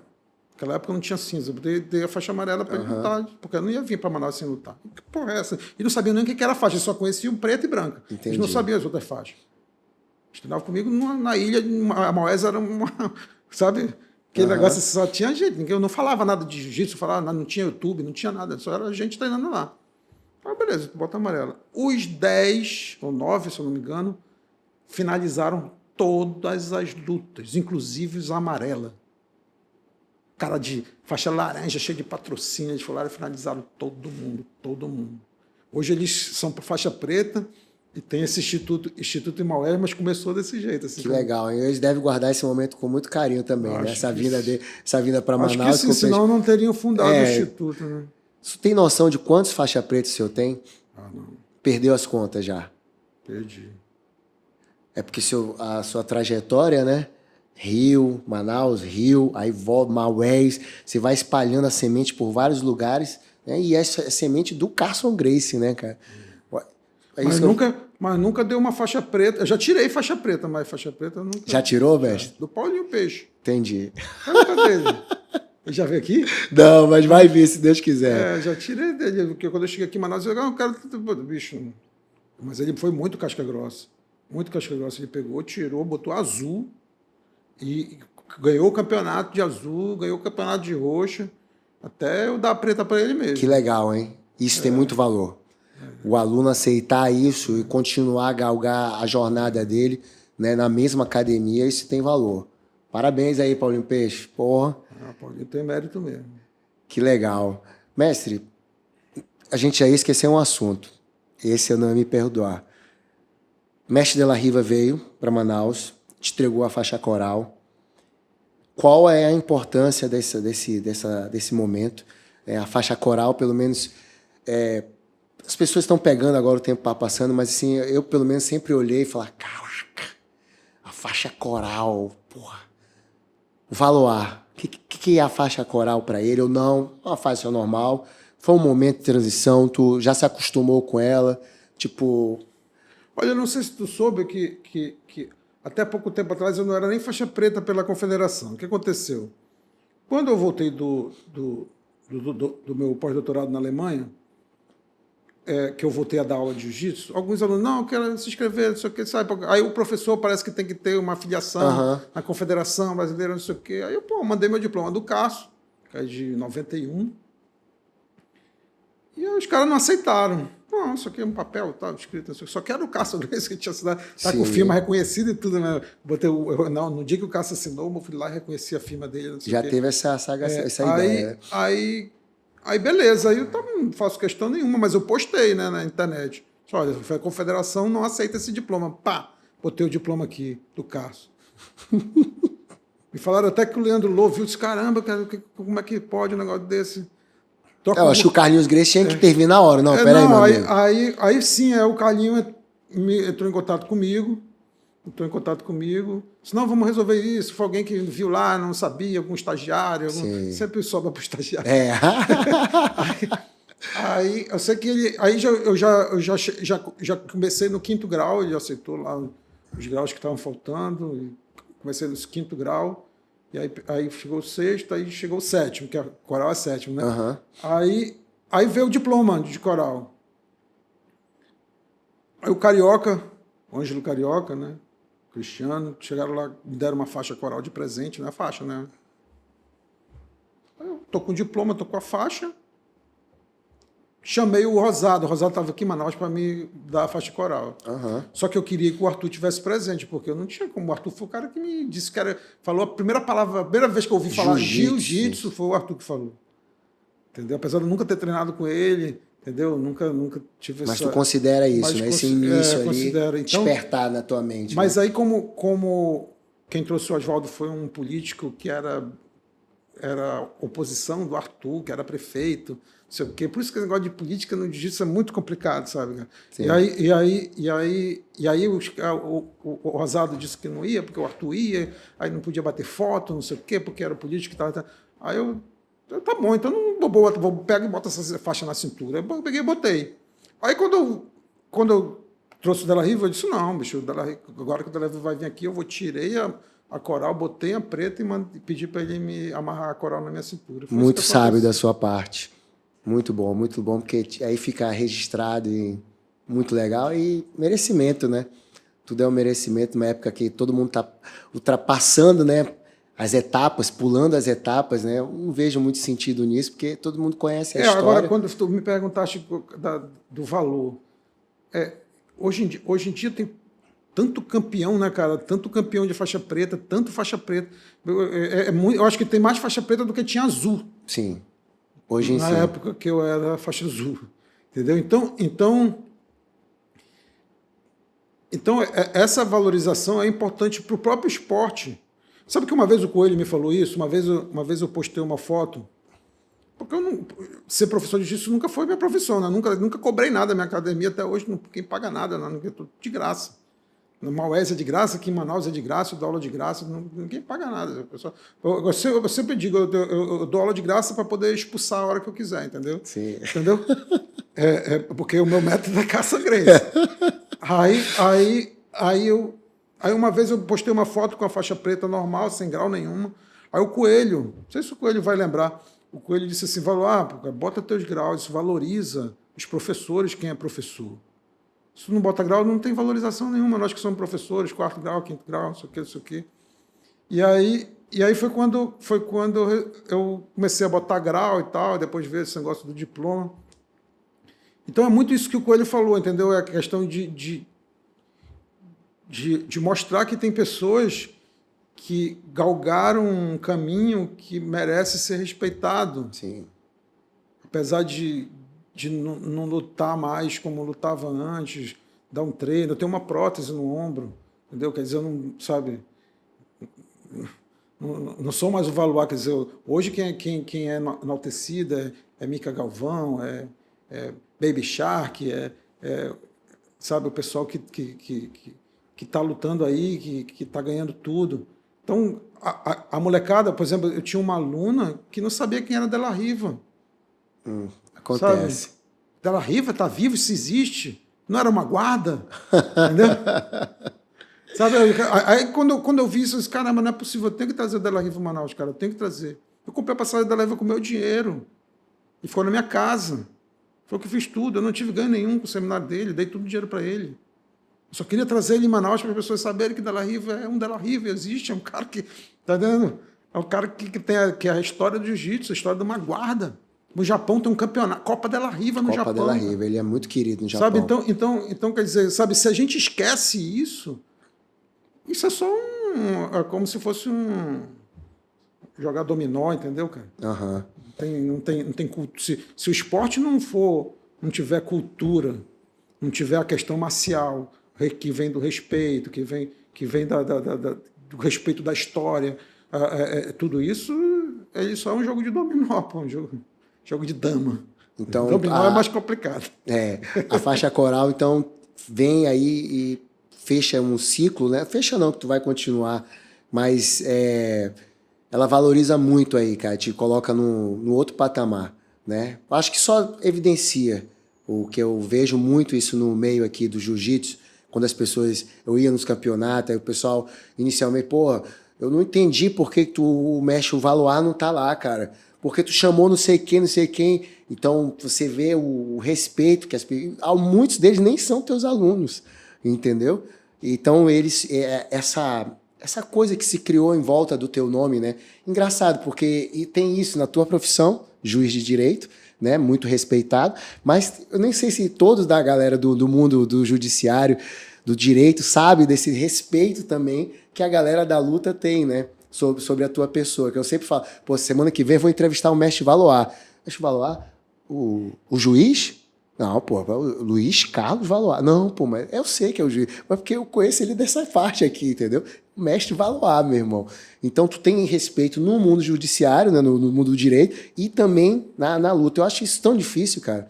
Tão difícil, como tu criaste, tipo, tu não foi um cara expansivo, não é um cara poderoso, entendeu? Que sempre buscou isso, entendeu? O respeito, tudo. Mas, por exemplo, anos 90, tava lá na arquibancada. O cara foi te chamar para ser o juiz daquele caldeirão lá, meu irmão, numa época que sabe, como tinha hora para acabar, mas não sabia como começar, na verdade, mas não sabia como ia acabar um evento de luta. E pô, o cara foi chamar um cara de confiança, não foi chamar qualquer um. Então, tu conquistou tudo isso, né? Talvez fosse respeitado pelos dois Exatamente, lados. o cara respeitado que faz a ponte, que os dois lados escutam, entendeu? Então, a faixa coral, acho que veio coroar tudo isso aí. Então, é só parabéns mesmo. Obrigado. E estamos indo para a reta final aqui do programa, passou tão rápido, né? 2 horas aqui já de programa. Eu, antes de encerrar, queria te agradecer. Eu realmente conheço desde criança, sempre te via. E ser sincero também, muitas vezes tu reflete uma coisa, uma barreira, né? Tipo assim, a gente não sabe se chega, se não chega. É timidez, cara. Pô, acaba timidez com essa cara de lutador. Exatamente. Quando tu falou da timidez, eu entendi tudo. Eu falei, porra, é natural isso das pessoas tímidas. Elas criam mesmo uma barreira mesmo e faz parte, né? Mas eu queria te agradecer de coração. Minha namorada não acredita muito que eu sou tímido. É mesmo, é? Mas dá pra perceber e faz sentido, entendeu? Porque muita gente fala, eu sou tímido. E na verdade não é, né? Mas faz muito sentido o que tu falaste pra mim agora, da tua timidez e da maneira como tu lida com as coisas, né? Então, queria te agradecer muito a tua presença aqui. Hoje, como outras entrevistas que eu já tive, mas não é uma entrevista, é um registro, um documento, entendeu?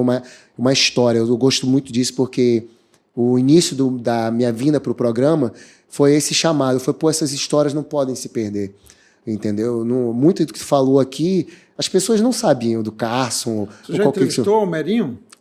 Também já tá na lista, Tá ele na me lista. cozinha muito, ele me cozinha muito, sabe como é que ele é, né? Sabe que outro dia ele disse, vou falar, eu não sabia a data nem da minha faixa preta, ele sabia e eu não sabia. Olha só Ele que tem uma legal. memória excelente. Que legal. Então são essas pessoas que a gente precisa para não deixar a história morrer, entendeu? Ele falou que ele treinava lá no Cajim, que ele saiu por causa de mim, que eu dei um esporro nele lá e ele ficou puto, saiu do Cajim. Não sabe, lembra dela disso. Você não sabe nada disso. E muita gente, né, já tomou esporro do Valoar, né? Não? Então, passa aqui minhas palavras finais para ti. Fica à vontade, se quiser falar, agradecer. E é isso. Não, irmão, só agradecer mesmo aí. Desculpa se eu não vi antes, é porque realmente eu te expliquei os motivos. Sim, sim, eu entendi perfeitamente. Eu acho que eu não cheguei a falar, mas que o Alex que acabou me convencendo a vir, né? Sim, sim. Então, eu vou encontrar com ele agora, já vou agradecer.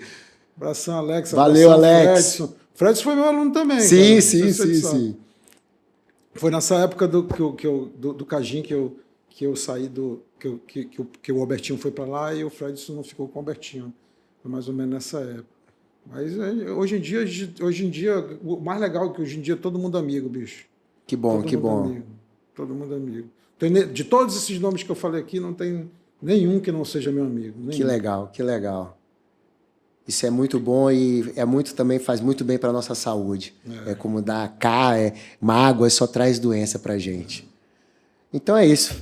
Vamos aqui para o encerramento. Antes de encerrar, eu gostaria de dedicar esse programa à professora Ilsa Valoar, que é vó, né, daqui do nosso convidado. A minha avó é Ilsa Honório. Ilsa Valoar é a minha mãe. Desculpa, Ilsa Honório.